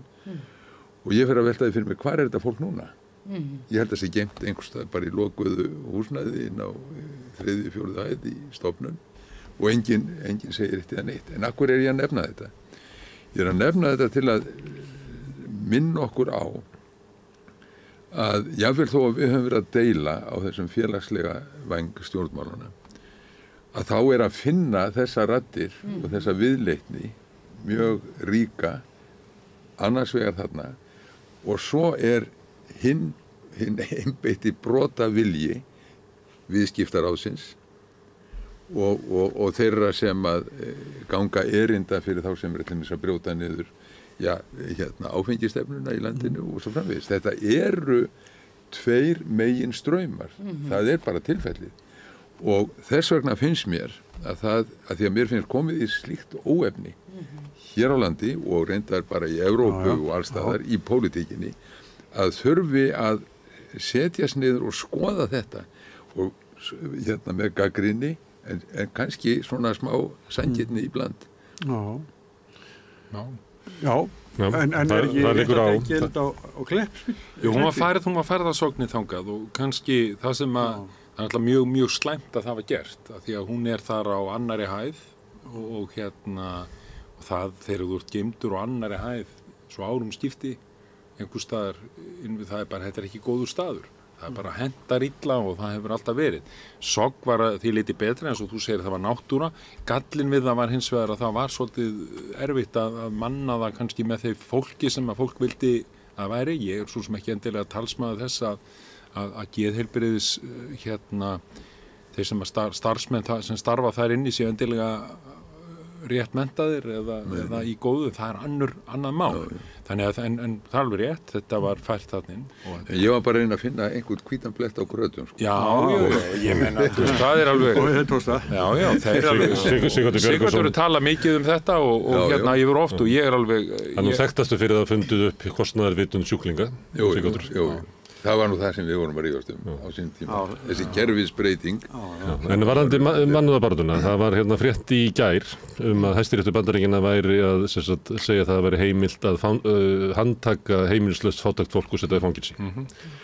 Núna eru Frakkar að kjósa og verður stórkostlegur kosningarsigur flokks sem að vill aðgreina borgarleg réttindi. Þannig að þessu alvöru Frakkar og svo Frakkar sem að verða líklega bara með gula stjörnu eitthvað svona mertir, þannig að þeir mega þess ekki gegna opinberum embættum og annað slíkt. Við erum að lifa tíma þar sem að það sem að hafa búið að ná og sigra raunverulega allan ávinning verkalýðshreyfingarinnar og sósíalismans á síðustu öld að byggja upp efnaðslega velferð, velferðarkerfi. Og ég held að þessi bara meti það að þessi komið langleiðin með það. Ég menn það meira og minna farið til fjandans í Bandaríkjunum. Það verið að grafa það allt innan í Bretlandi.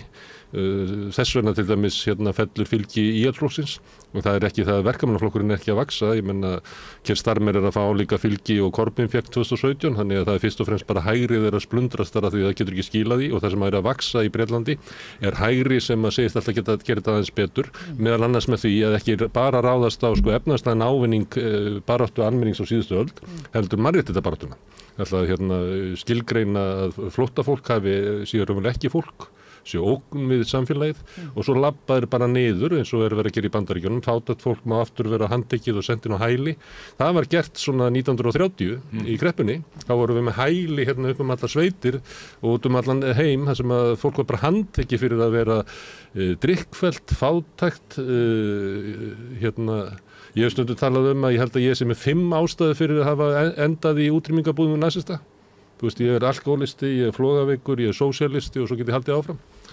Bróðum minn, ég ætla ekki alltaf að koma með það. Já, en þannig, þú veist, og við erum að lifa svona tíma. Það sem bara sigrarnir í baráttu síðustu aldar er að leysast upp fyrir, ég meina, við vorum að tala hérna Assange, málfrelsið, og á sama tíma þetta að þá þurfum við að hlusta á stjórnvöldin okkar, vera að tala um hinn vestrænu gildi.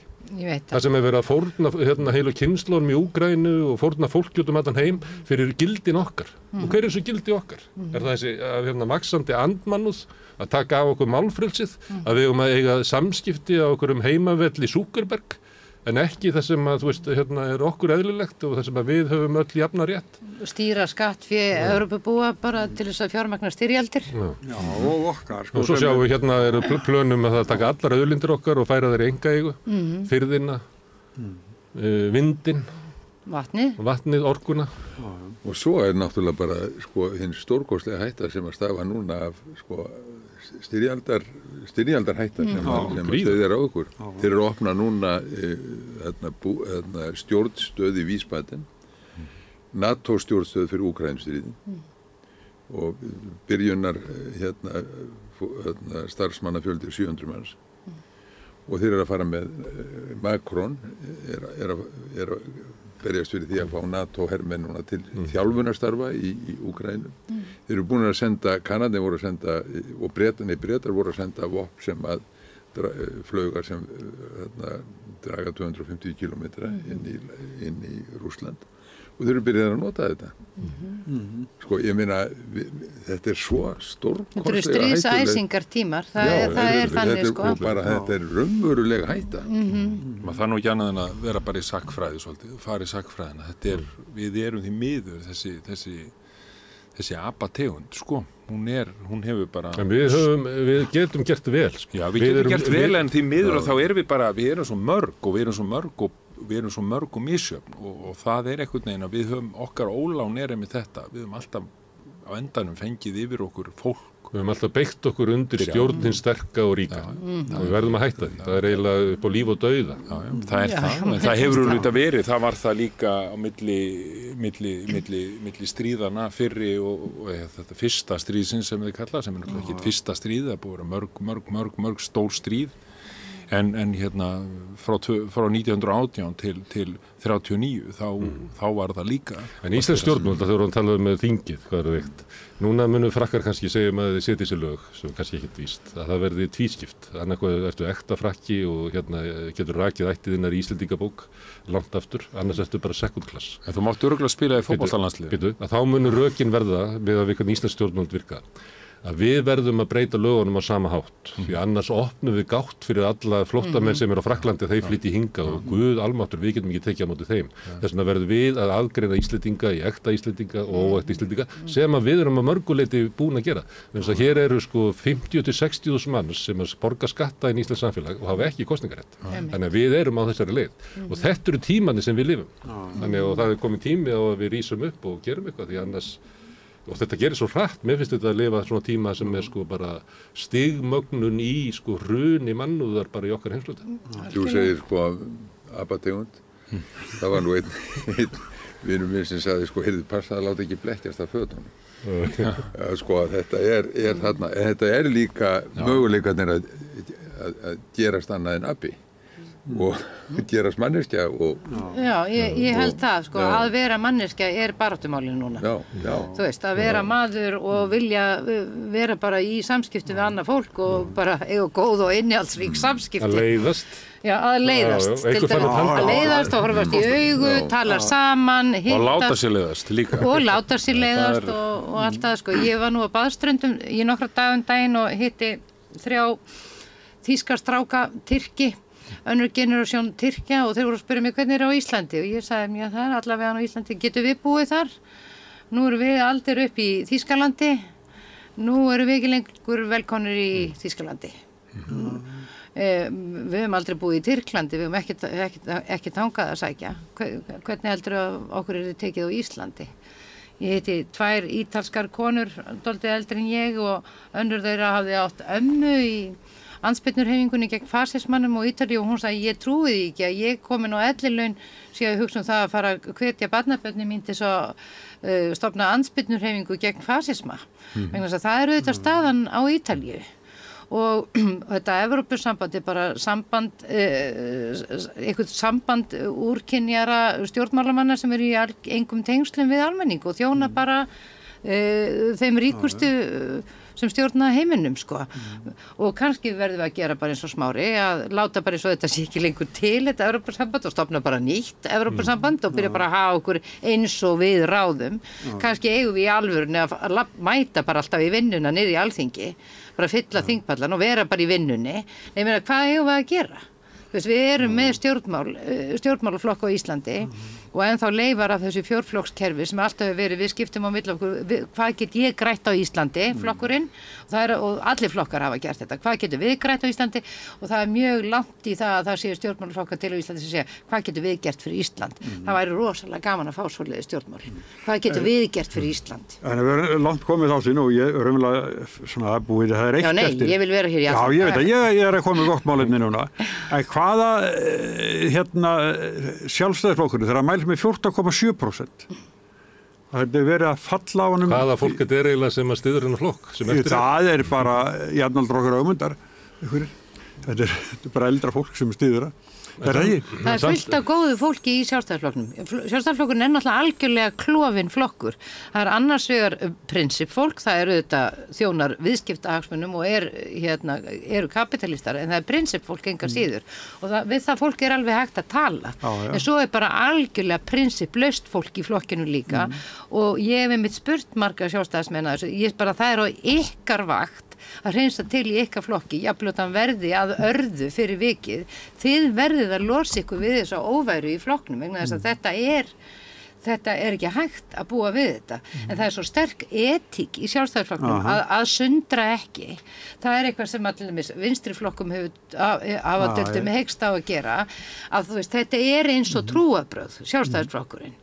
En þú veist, það eru mjög margir sjálfstæðismenn. Hann er nú reynda mjög sundraður. Já, ég er að segja það, en þeir þyrftu að springa í lótt. Þeir fóru alltaf miðflokkin og svo erum við viðreist sem að voru vísis. En það eru alveg tvær stríðandi fylkingar inn í sjálfstæðisflokknum núna, finnst manni, sko. Maður skilur ekki hvernig það fólk getur búið saman. Það þú nefndir með gamla fólkið og kynntuð ykkar Ögmundar.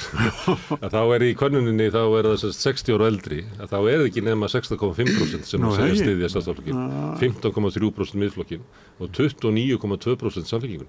Þannig að það er eins og Sjálfstæðisflokkur sé að missa eiginlega allt, öll tök.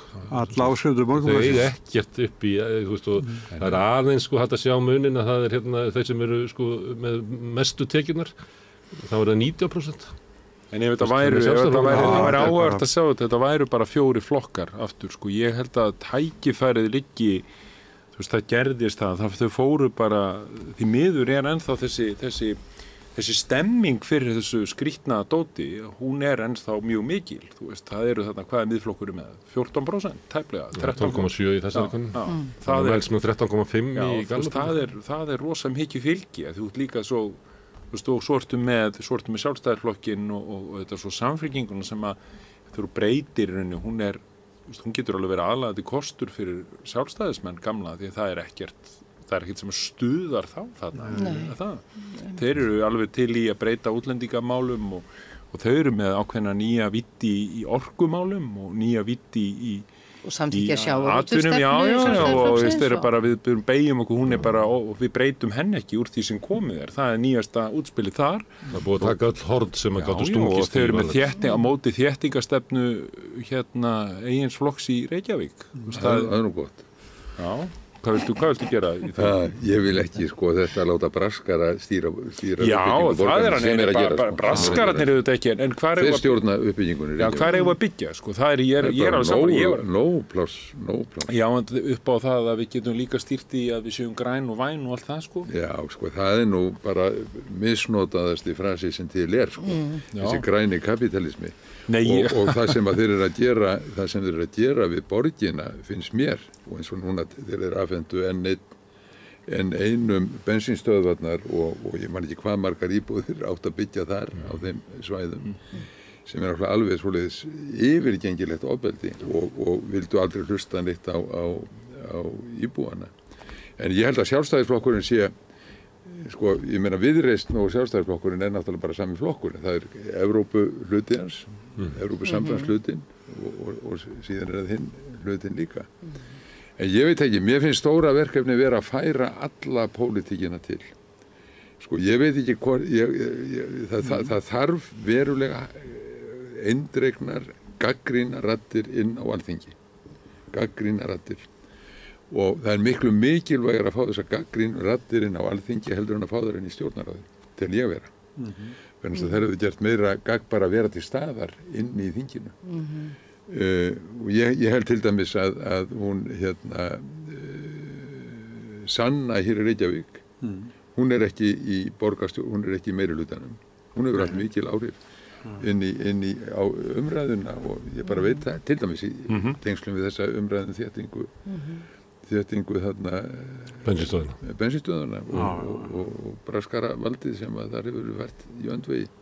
Ríkaleg þróun. Ég er ekki hrifinn af bröskurum og þeir hafa tekið hér og fengið. Það snýst ekki um það. Þetta snýst um hvernig við byggjum. Þú ert valsarið ekki. Þú er búin að byggja mikið. Ég er búin að byggja fjárhæður vals byggist nú svolítið á. Það er þó allan að skára þessi fjárhæðurum fari í einhvers konar almannaheill heldur en að fari í vasana á bensinstöðu, ekki? Bensinstöðuegundum. En ég bara tala um sko skipulag, borgarskipulag og ekki út frá einhverju svona.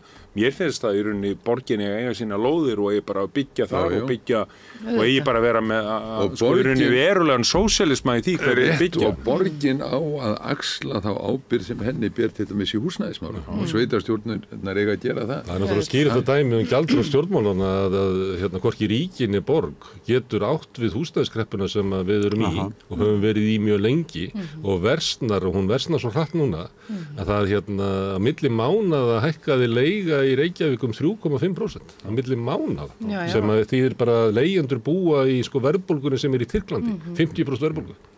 Ég meina ríki og borg eiga sjálfsögð að byggja húsnæði og vera með óhagnaðardrifin fasteignafélög. Já, vegna þess að þetta eru bara frábæra fasteignar fyrir ríki og borg til. Eiga félagsbústaði. Fá gamla verkamannabústaði. Og bara byggja fyrir félagsbústaði byggja meira. Algjörlega sko. Og hætti ekki að byggja fyrir en að það þykir bara sómasamlegt fyrir svona kennar á miðjum aldri að búa í félagsbústaði. Er ekki víða 20 miljón króna braskskattur á hverja íbúð sko? 23 milljónir segir Vilhjálmur Bjarnason. 23 segir hann og er klókur að rekna.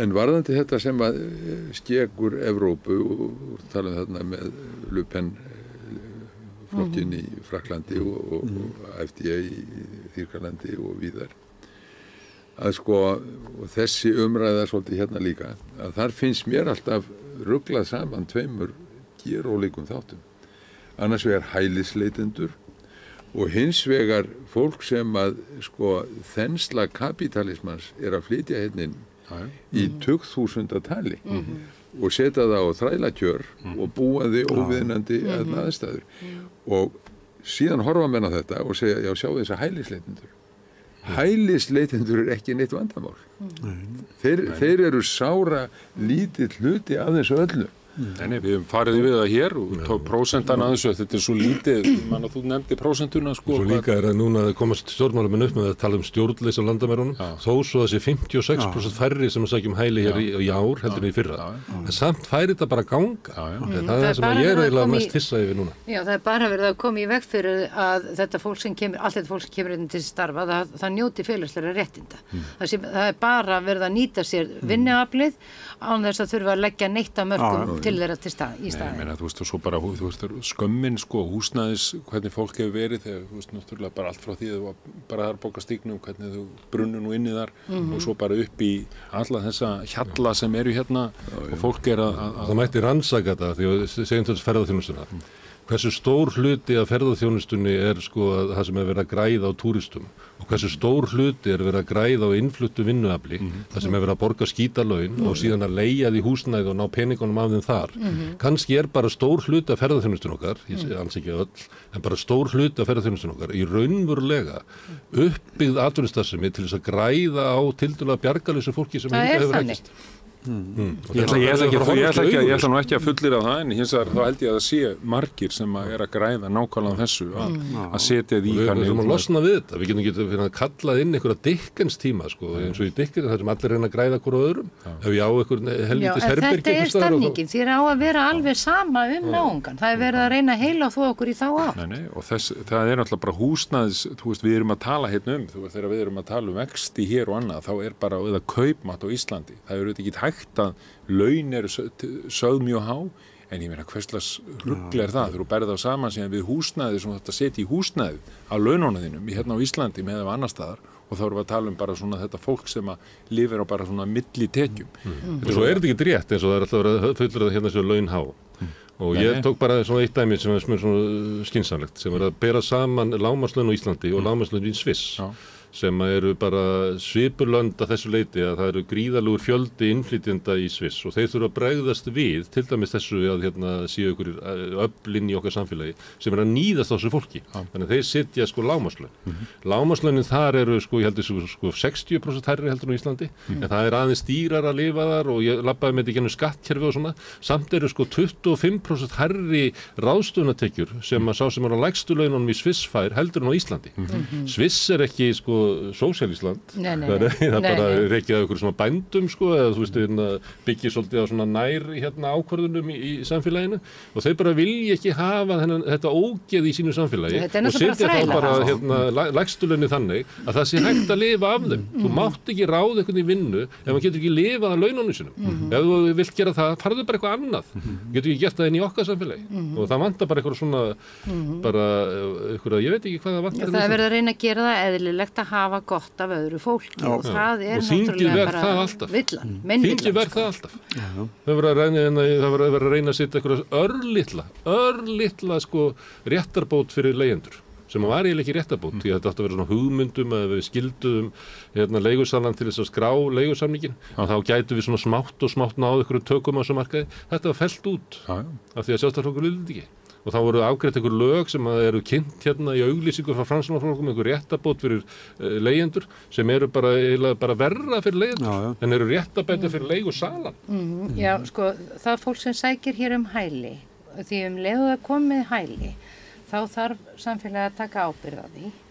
Útveðum húsnæði, menntun, heilbrigðisþjónustu og svo framvegis. Þannig að miklu ódýrar að fá bara eitthvað fólk hérna inn, borga þeim skítalaun og henda þeim út eftir stuttan tíma og þurfa ekki að byrja neina ábyrgð á þeim. Og þetta er hræðilegt. Ég held að það gerist reyndar við höfum að fylgjast með því með fólki sem kom inn hérna frá Venesúela. Það fekk 4 ára hæli eða forgangs dvalarleyfi. Ég held að það sé bráðum að fara að renna út og ég geti trúa þessari ríkisstjórn til þess að ætla að henda þessu fólki öll út á landi. Það er bara þannig, það er byrjað. Já, en þeir sem voru búin að vera og það er sama á fólki frá Úkraínu. Sko, þeir eru byrjað, sko, við erum að segja að það hlýtur að halda áfram. Það eru bara stjórnmálaöfl hérna inni sem að líta á að þóttu sér búin að vera hérna í 4 ár, að þá hafi stjórnvöld hér rétt á að henda þeir út, taka úr vinnunni, út úr húsnæðinu, börnin út úr skólanum og bara út. Sko þeir náttúrulega opnuðu landið á pólitískum forsendum frá Venesúela og Úkraínu og það fólk bjó við allt önnur skilyrði en aðrir. Það var vegna þess að Kanadi vildi gera þetta og ég las þetta mjög. Þetta var bara copy-paste frá Bandaríkjunum. Copy-paste, úrskurður úrskurðarnefndar útlendingamála. Það var bara upp úr Pentagon skýrslum, það var bara svoleiðis og Úkraína sama skapi. Síðan verið að taka fólk sem að koma frá sko raunverulegri neyð og henda því út og núna þessi drengur sem að fundurinn var haldinn til stuðnings á Austurvelli í gær. Já, Santa Mimi. Mjög flottur, fallegur fundur, stór fundur, mjög öflugur og fallegur fundur. Það lítill drengur, hann 11 ára, þetta skóladrengur sem að fær hérna læknisþjónustu, hann með hrörnunarsjúkdóm og ég segi það ef að sko, ég trúi nú ekki að hann verði settur úr landi, en akkur að halda þessari þjáningu í óvissinni áfram, hvers vegna ekki sagt bara hér og nú, auðvitað fer hann ekki. Svona gera menn ekki. Ef þeir henda nú landi, Ögmundur, þá verður auðveldara fyrir þá að senda næsta barn úr landi. Það það sem gerist, þetta ná ekki að senda úr landi. Þetta nú líka, ég held að þetta endi þannig að þú verður það einhver sem verður svona góður, einhver ráðamaður sem verður góður og hérna veitir honum. Já, þetta náttúrulega bara ógeðslegt hvernig þið verður að slá sér til riddara ráðamenn á einstaka manneskjum sem í vanda.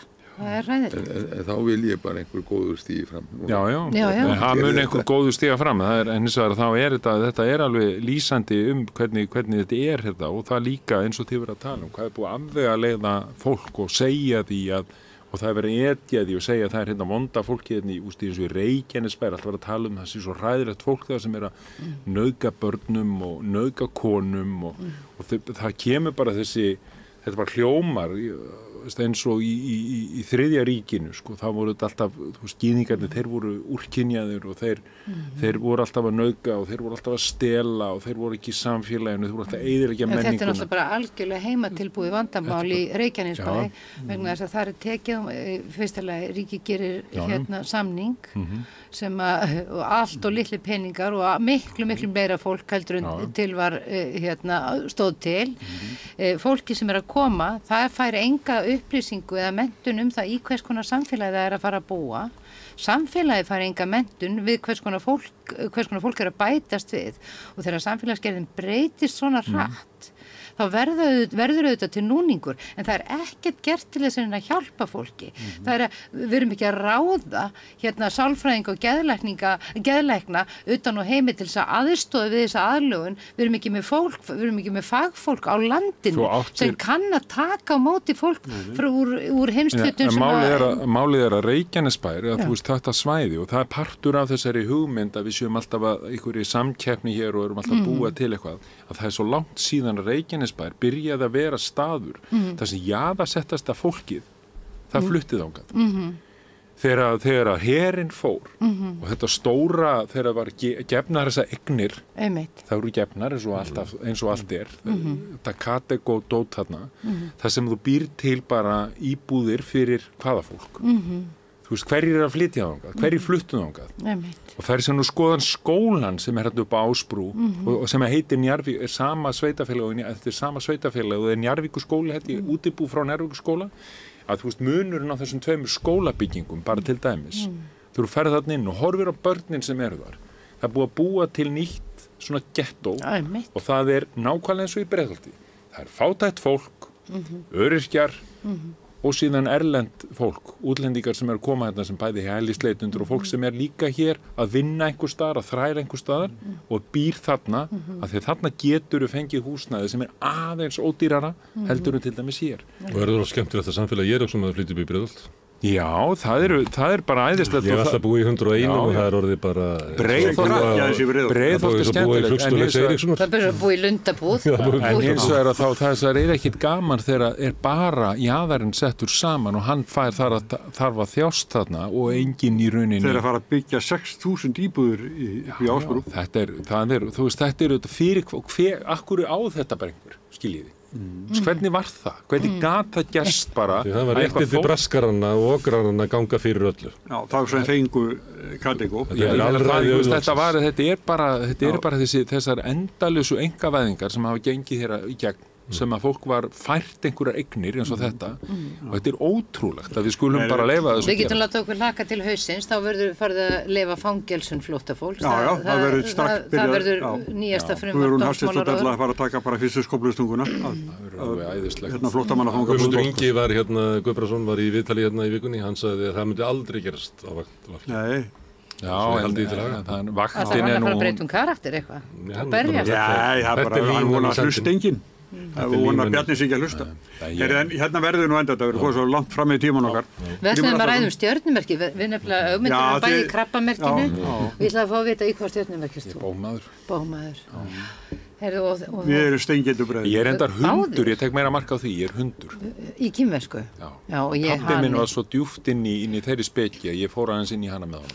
Ég held að væri mjög sniðugt að fara að blanda svona dulvitund aðeins inn í pólitíkina líka, sko. Við þurfum að fara að tala svona stjörnurnar og himinghvolfi líka. Við ráðum ekki til við þetta. Og sálina. Við þurfum að fara að tala sálina, sko. Og hafa kannski meiri svona jöfnuð við borðið að við sem ekki 2 krabba. Já, og það er steingetur alltaf, það er alveg... Og það mætti nú ósækja alveg vera annar kvenmannsbelgur hérna við borðið stundum. Nei, þú ert margra hvenna magi. Já, segjum það í bili. Það er nú yfirleitt þannig að það eru 2 konur og 1 kall sem eru gestir okkar, en svo stundu gerum við þetta. Við gerum þetta líka síðast, þá var það Sólveig Anna. Þannig að... Já, það er þess að tungaugtakonur. Grímur Atlason, Ögmundur Jónasson og Steinunn Ólína Þorsteinsdóttir. Takk fyrir komuna. Ólína Þorsteinsdóttir. Ólína. Hvað sagði ég? Hún heitir Ólína þetta. Hún var að skipta. Já, var hún að skipta, já. Mjög mikilvægt að fólk skipta nafn oft. En Smári. Við setjum aðeins eftir. Okay. Gerist áskrifendur á Samstöðinni og taki þátt í að byggja upp öfluga og róttæka samfélagsumræðu. Með því að ganga í leigjendasamtökin styður þú baráttu leigjenda. Leigjendasamtökin eru fyrir öll þau sem vilja vinna að réttlæti og öryggi á húsnæðismarkaði. Leigjendasamtökin.is Allir þættir Samstöðvarinnar eru fáanlegir á öllum helstu hlaðvarpsveitum. Þarftu að tala borgarfulltrúa. Borgarfulltrúar Sósíalistaflokksins eru með viðtalstíma alla mánudaga klukkan 13:30 til 14:30. Það þarf ekkert að bóka tíma, endilega kíkjum við í Bólholt 6, 105 Reykjavík. Við erum í útvarpinu á FM 89,1. Segðu það á Samstöðinni. Samstöðin er í eigu hlustenda, áhorfenda og lesenda. Sláist í hópinn og gerist áskrifendur.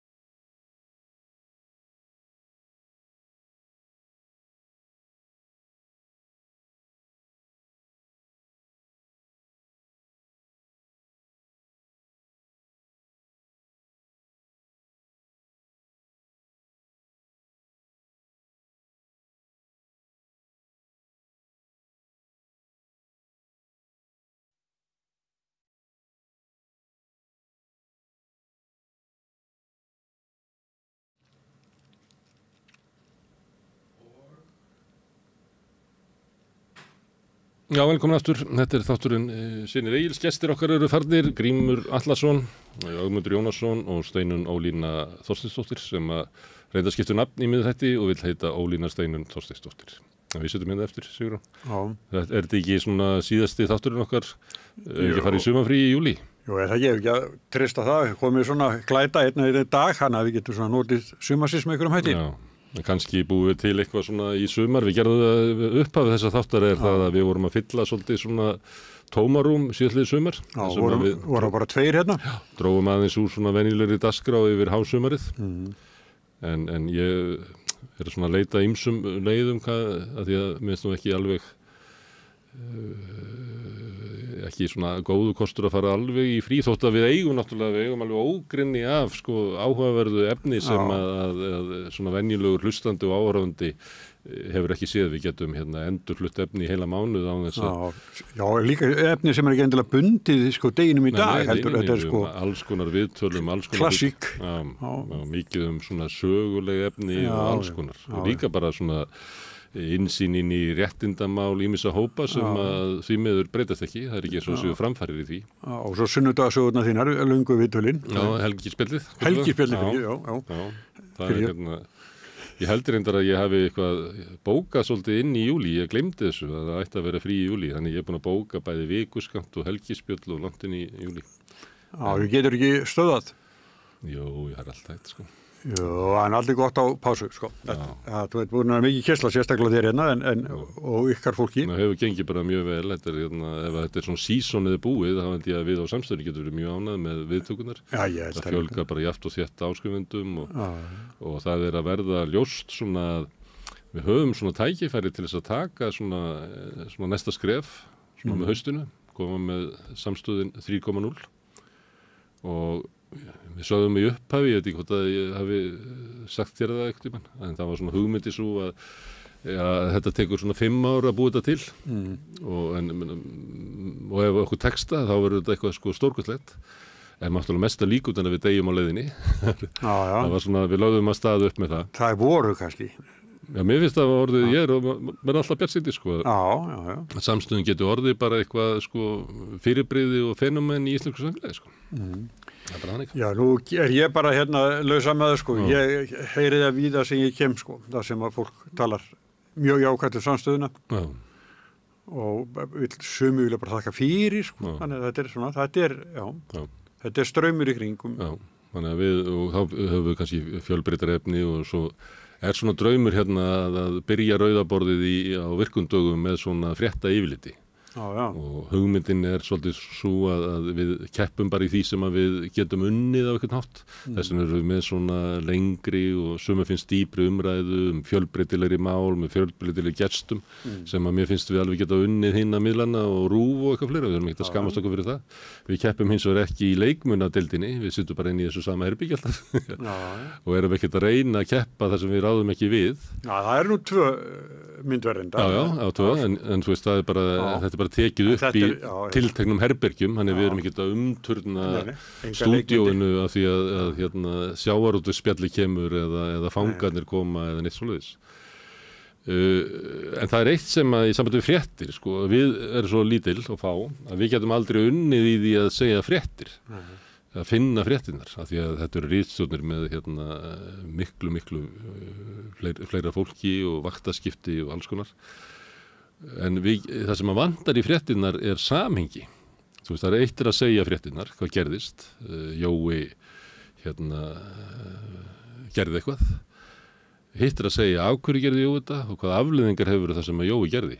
Og þar held ég að við gætum komið bara inn og væri með sko fréttatíma sem að myndi bara einblína á sko samhengi fréttana.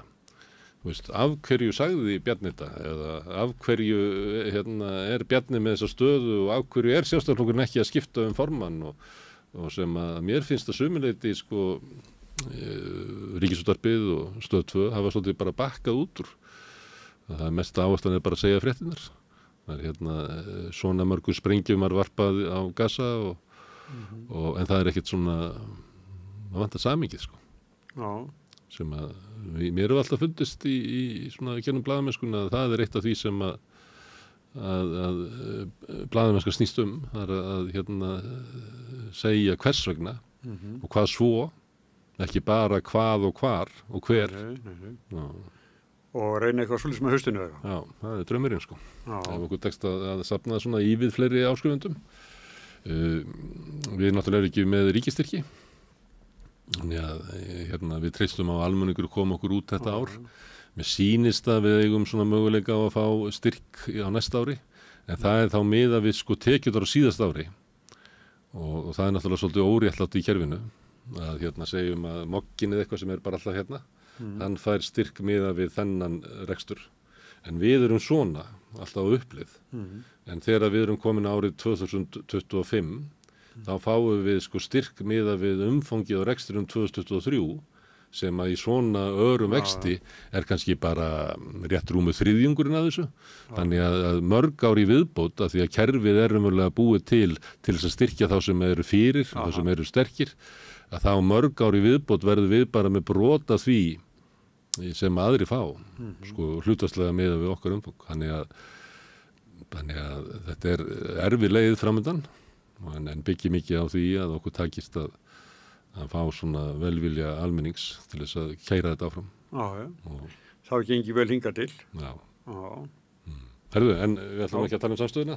Nei. Ágmundur vildi reyndar að tala um samstöðuna en áðan? Já, ég skildi hann alveg hvað hann var að fara, sko, ekki Hann var ekki að tala sameiningu sósíalistaflokksins og Vinstri grænna, heldur bara þetta fólk sem er kannski að missa heimilið sitt eða landlaust í pólitíkinni vegna hvernig flokkun er farinn, sko, að hvort það sé hægt að einhvern veginn að þetta fólk bæði í sósíalistaflokknum og hvað er það, landlausa Vinstri græna fólkið, hvort að það eigi samleiðið og kannski eru fullt af sósíalistar þar sem að myndi sóma sér vel í sósíalistaflokknum. Ég leiði mér að skilja þetta einhvern veginn á þessa leið.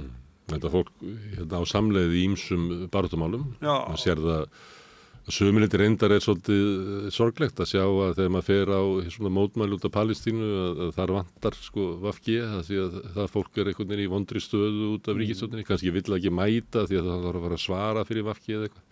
Þannig það er oft svona tengslin við stjórnmálaflokk sem að kýsta að vera í stjórnarsamstarfi við Sjálfstæðisflokkinn. Getur það verið erfitt fyrir þá félagana sem eru þar. En þannig að fólki getur tekið þátt í svona ýmislegu baráttum. En ég trúi því, og þess vegna var nú Sjálfstæðisflokkurinn stofnaður, að hreyfingin þarf að eiga líka sko stjórnmálaafl, skipulega stjórnmálaafl. Þannig að við þótt að flokkur nær engum árangri nema að sé sko öflug barátta á götum úti, eða þú veist, og í verkefnishreyfingunni og einstaka hagsmunahópum, að þá næst heldur ekki árangur í einstökum hagsmunahópum eða í verkefnishreyfingunni nema við höfum sko stjórnmálaafl sem að tekur að sér að bara breyta lögum og sveigja sko stjórn samfélagsins frá því að þjóna fyrst og fremst hinum ríku og fáu yfir í að þjóna almenningi. Það er bara, þetta er verkefni. Eitt nýlegt dæmi með Vinstri græn, það er Lilja Rafney Magnúsdóttir sem að var sem sagt talsmaður sko eða gagnrýnandi kvótakerfisins og sjávarútvegsstefnunnar fyrst og síðast. Hún var ýmist varaformaður eða formaður atvinnuveganefndar. Svo hérna fara þau Vinstri græn í ríkisstjórn 2017 og til 2021 og þá er hún innanborðs. Nei, hvað er það? Jú, hann er þá er hún innanborðs. Svo er verið að velja á listan fyrir tímabilið 21 til 25 og þá kemur Bjarni Jónsson og einhver annar sem og hún fellur sko. Hún hafði ekkert gert að sér, hún hafði bara talað fyrir þessari stefnu, minni byggða og meiri byggðakvóta og þetta allt saman sko, strandiði kvóta og þá var svona verið að gagnrýna fyrir það því að maðurinn hennar hafði einhver tíma, ekki núna, hafði einhver tíma gert út smábát sko. En náttúrulega hennar heimabyggð, Suðureyri, þar eru togarinn Elín Þorbjarnardóttir löngu farin og það eru þá bara smábátar sem eru þar og hann að hún þekkir þetta umhverfið mjög vel. Hún fellur að þingi og ég held að bara verið sko skipulagt að hún myndi falla niður í 3. sæti sem hún gerði og náði ekki kjöri. Og hún er komið inn sem varaþingmaður held ég. En ég held að þarna sé manneskja sem var baráttumanneskja. Ég er ekki að tala að þú eða ég eða hver sem þurfa að vera sammálunni, en sannarlega, ég fylgist það vel með pólitík, ég veit alveg fyrir hverju hún var að tala og af hverju þessi sko röska baráttukona, hún er bara þöggun niður. Það er bara þannig. Og svo þegar þetta heldur áfram og þá segir hún bara einhvern daginn við morgunverðarborðið, nei, nú er nógu komið. Ég bara sendi post til Reykjavíkur og segi mig úr Vinstri grænum. Þarna er eitt dæmi manneskju sem er vön baráttu, hefur verið formar og varaformaður atvinnuveganefndar og búin að taka þátt í þessu öllu saman og verið að verja hagsmuni hinna smáu gagnvart hinu. Og hvað varð hennar pólitíka fyrir? Ég ræddi við henni í vikunni og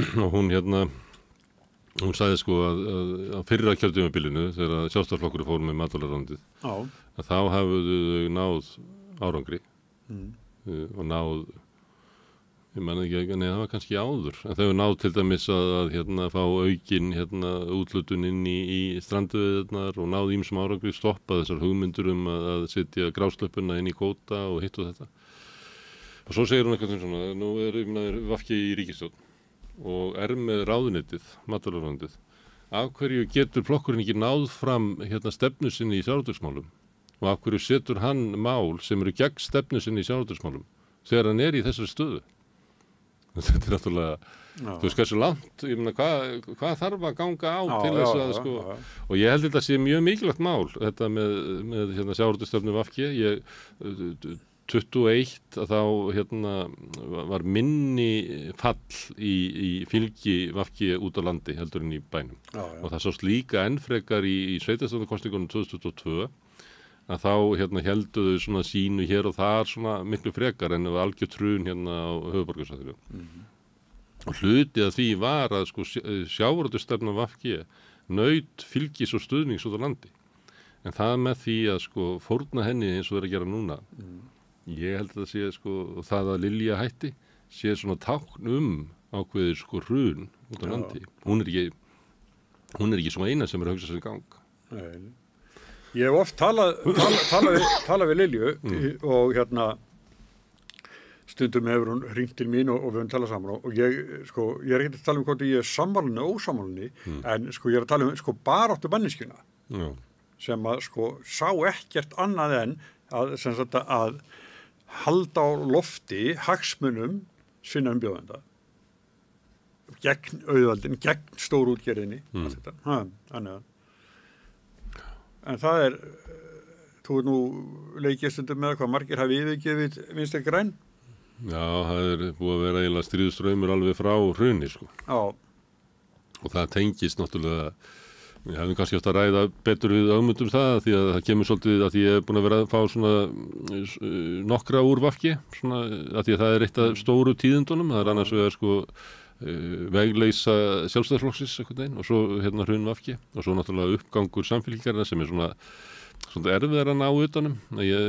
Grímur Vartens að reyna að tala það núna og nefndi svona stefnubreitingar og ég nefndi bara ekki að segja að þessar stefnubreitingar koma eiginlega fram eftir að fylgið er komið upp sko. Þannig að það er ekki þannig að flokkurinn breyttur stefnu og þess vegna kom fylgið upp. Það er frekar að sko flokkurinn er að reyna að breyta stefnu sinni með einhverju svona hugmyndum að halda fylginu. Ég má vel vera að sko stór hluta fylginu hafi komið fram sem svona vilji til þess að þarna yrði farvegur einhverja breytinga. Þess vegna svolítið skrítið að flokkurinn er eiginlega alltaf að boða að þeir allir ekki að breyta neinu. Þeir eru með svona kyrstarmer línuna. Þannig ég á eftir að sjá það bara hvað gerist þar. En það er fall VG og fall Sjálfstæðisflokksins og uppganga Miðflokksins er svona það sem er merkilegt það. Og það sem kemur fram hjá VG fólkinu að sko valkosturinn er alltaf tvenns konar hjá róttæku Sjálfstæðisflokki. Það er annars að vera sko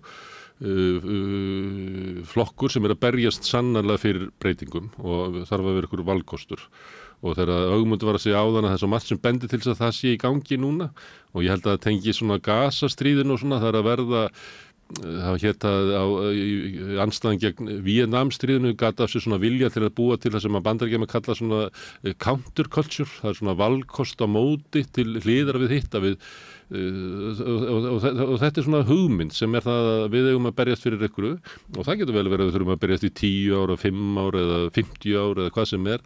Valkosturinn er að bjóða upp okkur annað heldur en þetta samfélag sem er að tortíma okkur sem er þetta kapítalíska samfélag. Þannig að við getum aldrei farið þar inn og unni þar. Nei.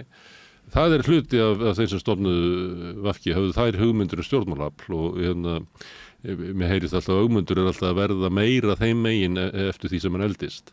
Svo eru þeir sem að segja að eina leiðin til þess að ná fram einhverjum árangri er að fara og sætta sig við að taka völd og sinna því og búa til kompromi og semja og málamiðlanir og eitthvað fleira.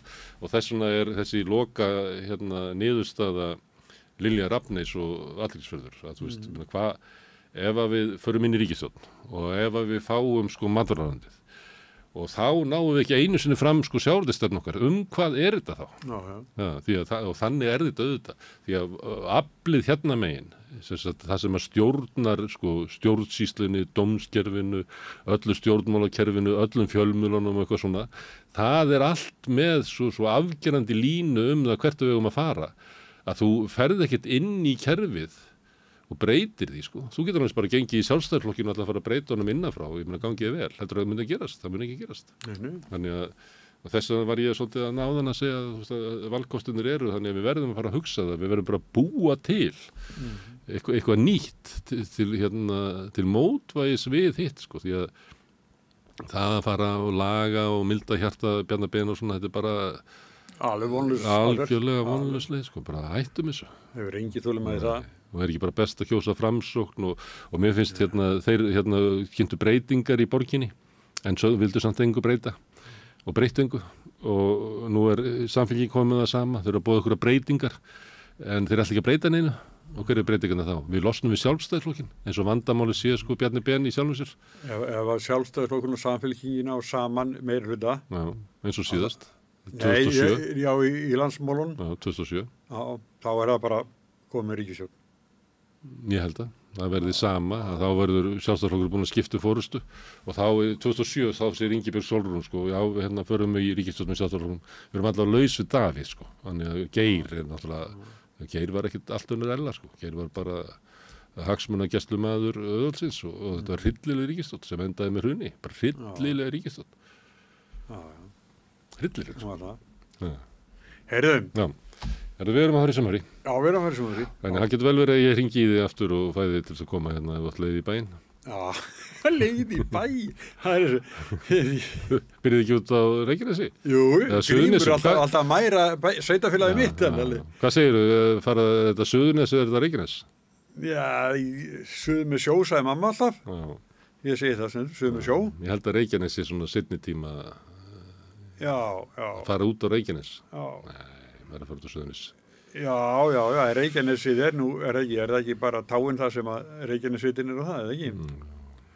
En Suðurnesin það er til Suðurnesbær og Reykjanesbær og svo eru þau að tala saman allsherra sameiningu á Skaganum. Nei, Grindavík var með, sko. Hann var spurður bara, bæjarstjórinn bara nú daginn, nýbúinn að fá fálkaorðuna, hann var spurður út í þetta og hann sagði bara einhvern veginn að við erum bara í þannig ástandi að við erum ekki í stöðu til þess að ræða þetta, sko. Já, þeir voru, sko, með í uppalegu, sko, prógramna, þess að ég segja, svo svo mikil óvissa þar að eðlilega sagði Fannar að þau voru ekki neitt í stöðu þess en ómið sjálf bara frá degi til dag, sko. Það í því tilfelli það ætti náttúrulega ríkið að stíga fram og segja sem svo að ég minna ef að allir á Suðurnesjum vilja sameinast í eitt sveitafélag þá það sumuleyti jákvætt fyrir landflotta Grindvíkinga sem að stóru leyti eru í Vogum og Reykjanesbæ og þar þannig að það sumuleyti það góð niðurstaða og ef það eitthvað svona hallar á eitthvað kostnað út af þessum jarðhræringum og öðru slíku vegna þess að það sitja eftir skólar og leikskólar sem ekki nýtast og annað slíkt að þá skulum við bara dekka það. Ætti ríkið svolítið að segja en þið gera það ekkert sko. Nei. Það vantar stundum finnst mér svo skrítið að sko ríkið svolítið telur sig ekki meiga eða geta eða eiga að hafa sko fórustu í málum. Við erum stundum spurð sko ekki þarna suður frá við eigum fá að kunninga það nema bara fína nágranna en svo aftur spurt sko þegar við komum til í sódómuna sko hvort að ætli ekki að fara að selja þegar Grindvíkingar eru sko og það voru eitt að ráðs í lenginu í okkur að þar var bara uppboð í opnu húsi sko. Það var að boðið sko.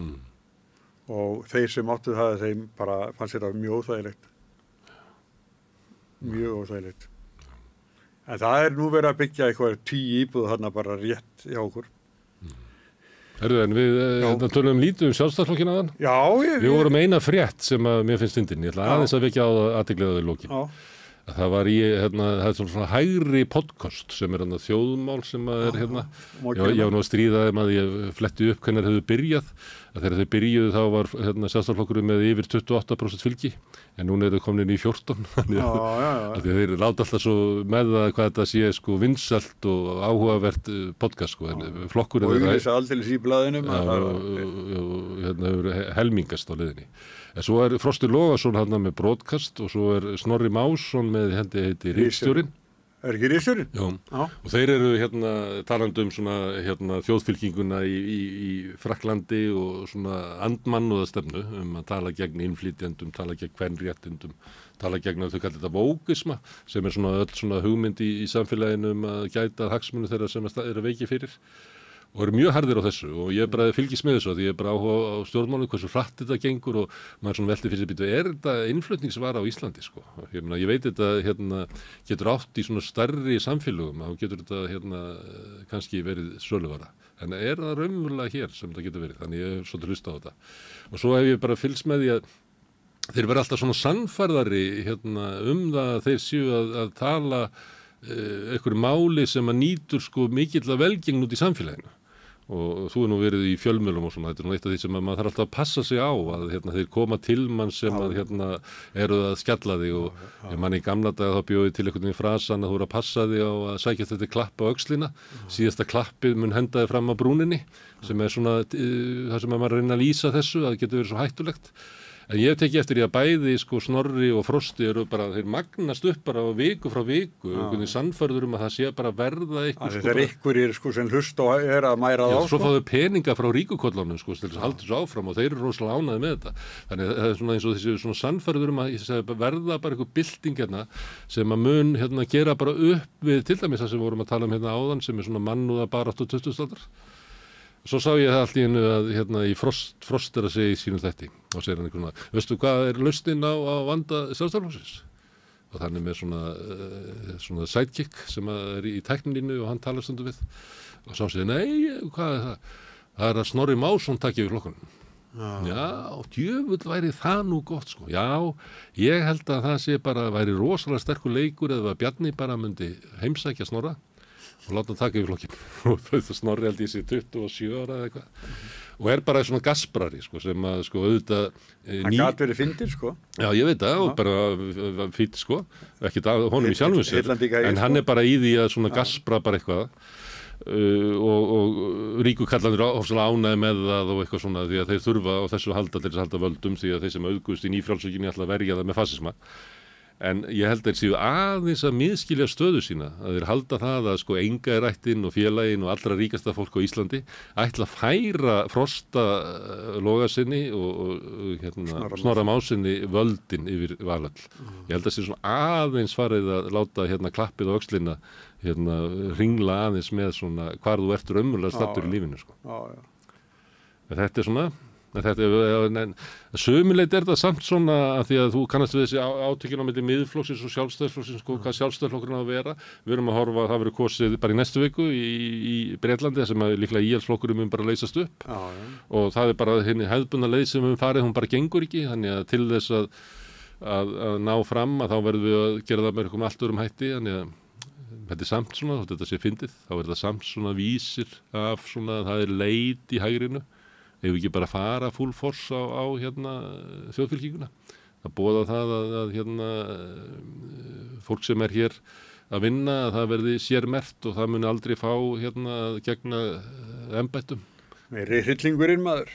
Þetta er í gangi í heimsálfun okkar. Já, þetta er jafn mikil hryllingu fyrir það sko og jafnvel meiri sko. Þetta er í gangi. Já, þetta er alveg ömurleg staða. Og ég hveti til þess að heyra aðeins í þessum piltum því að ég var að hlusta á Snorra að tala við bróður sinn daginn og þá var hann að segja sko að við ættum bara að horfast í augu við að lýðræðið er bara ónýtt af því að í lýðræðinu þá kýs bara lýðurinn einhverja sem spilar á vinsaldi sínar í staðin fyrir í þjóðveldinu þá voru sko goðarnir valdir svona svipað og forsturar í fyrirtækjum það voru menn sem að gáta eitthvað og ég hugsaði bara vá, hvert er þetta komið eiginlega? Hvert er þessi umræða komið sko? Er þetta ekki grín?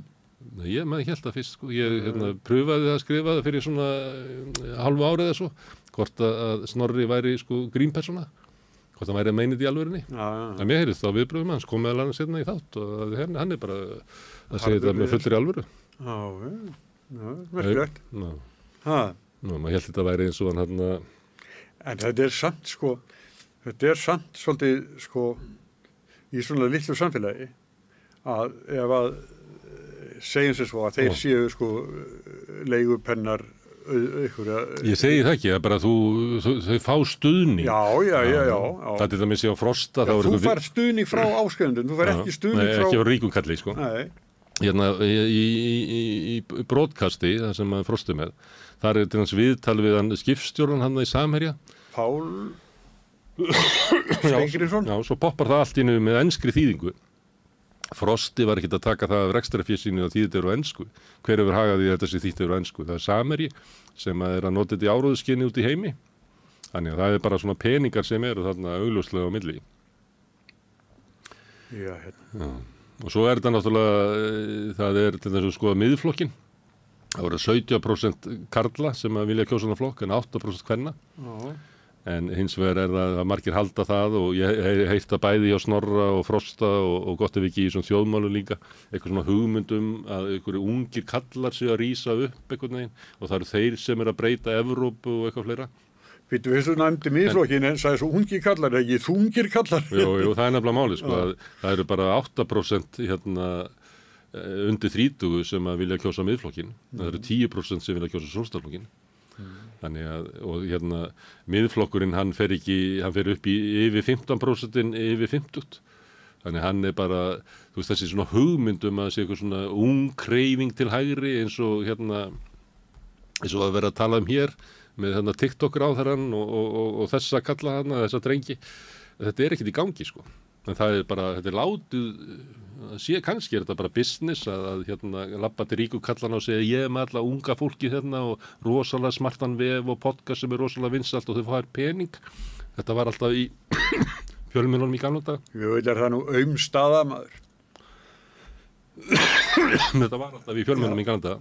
Já, eða þurfa að ganga á milli manna til að betta sér til viðværis. Manst ekki eftir þess, það voru alltaf einhverjum týpur í fjölmiðlum sem að voru einhvern veginn að selja inn í fyrirtækin að þeir næðu til unga fólksins og voru búin til alls konar svona skrýndir. Ég hef bara verið á svona bara frétta fjölmiðlum, Nei, þetta hefur verið. Jú, maður þurfti að verjast. Sko, maður þurfti að verjast inn á ríkisstjórnarfundum. Liðið inn í Skjá 1 var alltaf í þessu. Og hann núna sem einhvern veginn svona samfélagsmiðlastjóri hjá RÚV, hann var með nútíman og eitthvað svona átt að vera einhvern veginn að leiða unga fólkinu sem hann lét svona auglýsendur og eitthvað svona ríka kallabók. Ég þurfti að verja svona inn á ríkisstjórn að einhver á ríkisstjórninni kemur ítrekka með einhverja hugmyndir sem eru sko bara alveg út úr kú. Og það þarf að taka viðtal við kaupmanninn hann svo kemur ljós að tengslan á milli og þú þekkir þetta líka? Já, ég var að hlusta talandi svona þessa hægri podcast kalla. Stefán Einar Stefán með heitir Spursmál á MBL og flyttur Kampavín. Stæðsti hluti þáttarins hjá nú síðast, þá var eitthvað framsóknarkona og einhver svona áfengisverslana maður, svona Arnar heitir hann ekki. Og þau voru að tala nauðsyn þess að rýmka heimildir til þess að selja áfengi. Og það bara stýrt þessu og svo endar náttúrulega með því að framsóknarkonan bara í vörn fyrir innflytjandan, kaupmanninn sem að selur áfengi og innflytjandan sem að stýra umræðinni. Og ég hugsaði bara, hvar í heiminum þetta, talið bara boðlegt að fjölmiðlamaður sem að flytur sjálfur inn áfengi sé að stjórna umræðu rýmkun á sölu á áfengi. Ég held að það myndi ekki einu sinni ef þetta væri í Norður Kóreu, þá myndi æðstipresturinn hringja og segja, þetta nú of langt gengi, þannig að við verðum aðeins að hafa þetta svona. Þetta ofgróft. Þetta ógeð. Herðu, förum að hætta. Förum út í öðrið. Já, herðu, þetta síðasti þátturinn með þessu sniði í sumar. Við mætum aftur eftir verslunarhelgina með kannski einhverja breytingar á þessu þætti. Það kemur bara í ljós, það þróast allt með tímanum. En þangað til þá ætla ég bara að þakka gestunum sem hafa hingað komið í vetur og Sigurjóni bróður mínum fyrir hjálpina.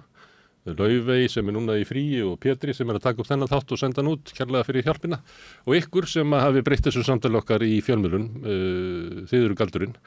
Þið getið verið svona virkari í þáttakundu með því að benda vinum og vandamönnum á efni á samstöðunum sem ykkur líkar, þannig stækkar dreifikerfið, það er stækkað af góður í afspurn, þið getur benda á við erum á Facebook, við erum á YouTube, við erum í öllum hlaðvarpsveitum, við erum í útvarpinu 89,1 á Stórhöfuðborgarsvæðinu, það má sækja þar útvarpssendingar á spilarann, bæði spilari.is á netinu og svo spilari líka app sem maður hlaða niður í síman og hlusta á samstöðuna og allar íslenskar útvarpsstöðvar hvað sem í heiminum.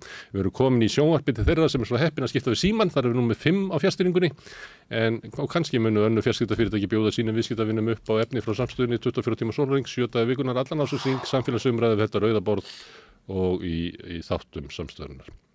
Eins og við vorum að ræða hér áðan, þá hefur samstöðun byggst upp á áskrifendum, það er fólk sem að leggur til áskrift í hverju mánuði, það kostar 2.500 krónur grunngjaldi, þið megi borga meirið við viljið og þannig hleðst upp framlag frá mörgum getur gert stóra hluti og þannig hefur samstöðun byggst upp. Ef þú vilt taka þátt í því að vera greiðandi áskrifandi hér, þá getur þú farið inn á samstöðun.is, þar knappur sem ástendur áskrift og framhaldið á að vera nokkuð ljóst. Við verum að móta svolítið hvernig við ætlum að hafa júlí, við verðum með einhvers konar öðruvísi prógram hérna, þannig ég get ekki alveg sagt að rauðaborðu verði hér annarkvöld klukkan 8 en ég held að þó samt, en ég segi þetta sem gott í bili og óskuðu bara góðra helgar eða það sem eftir er að vinni.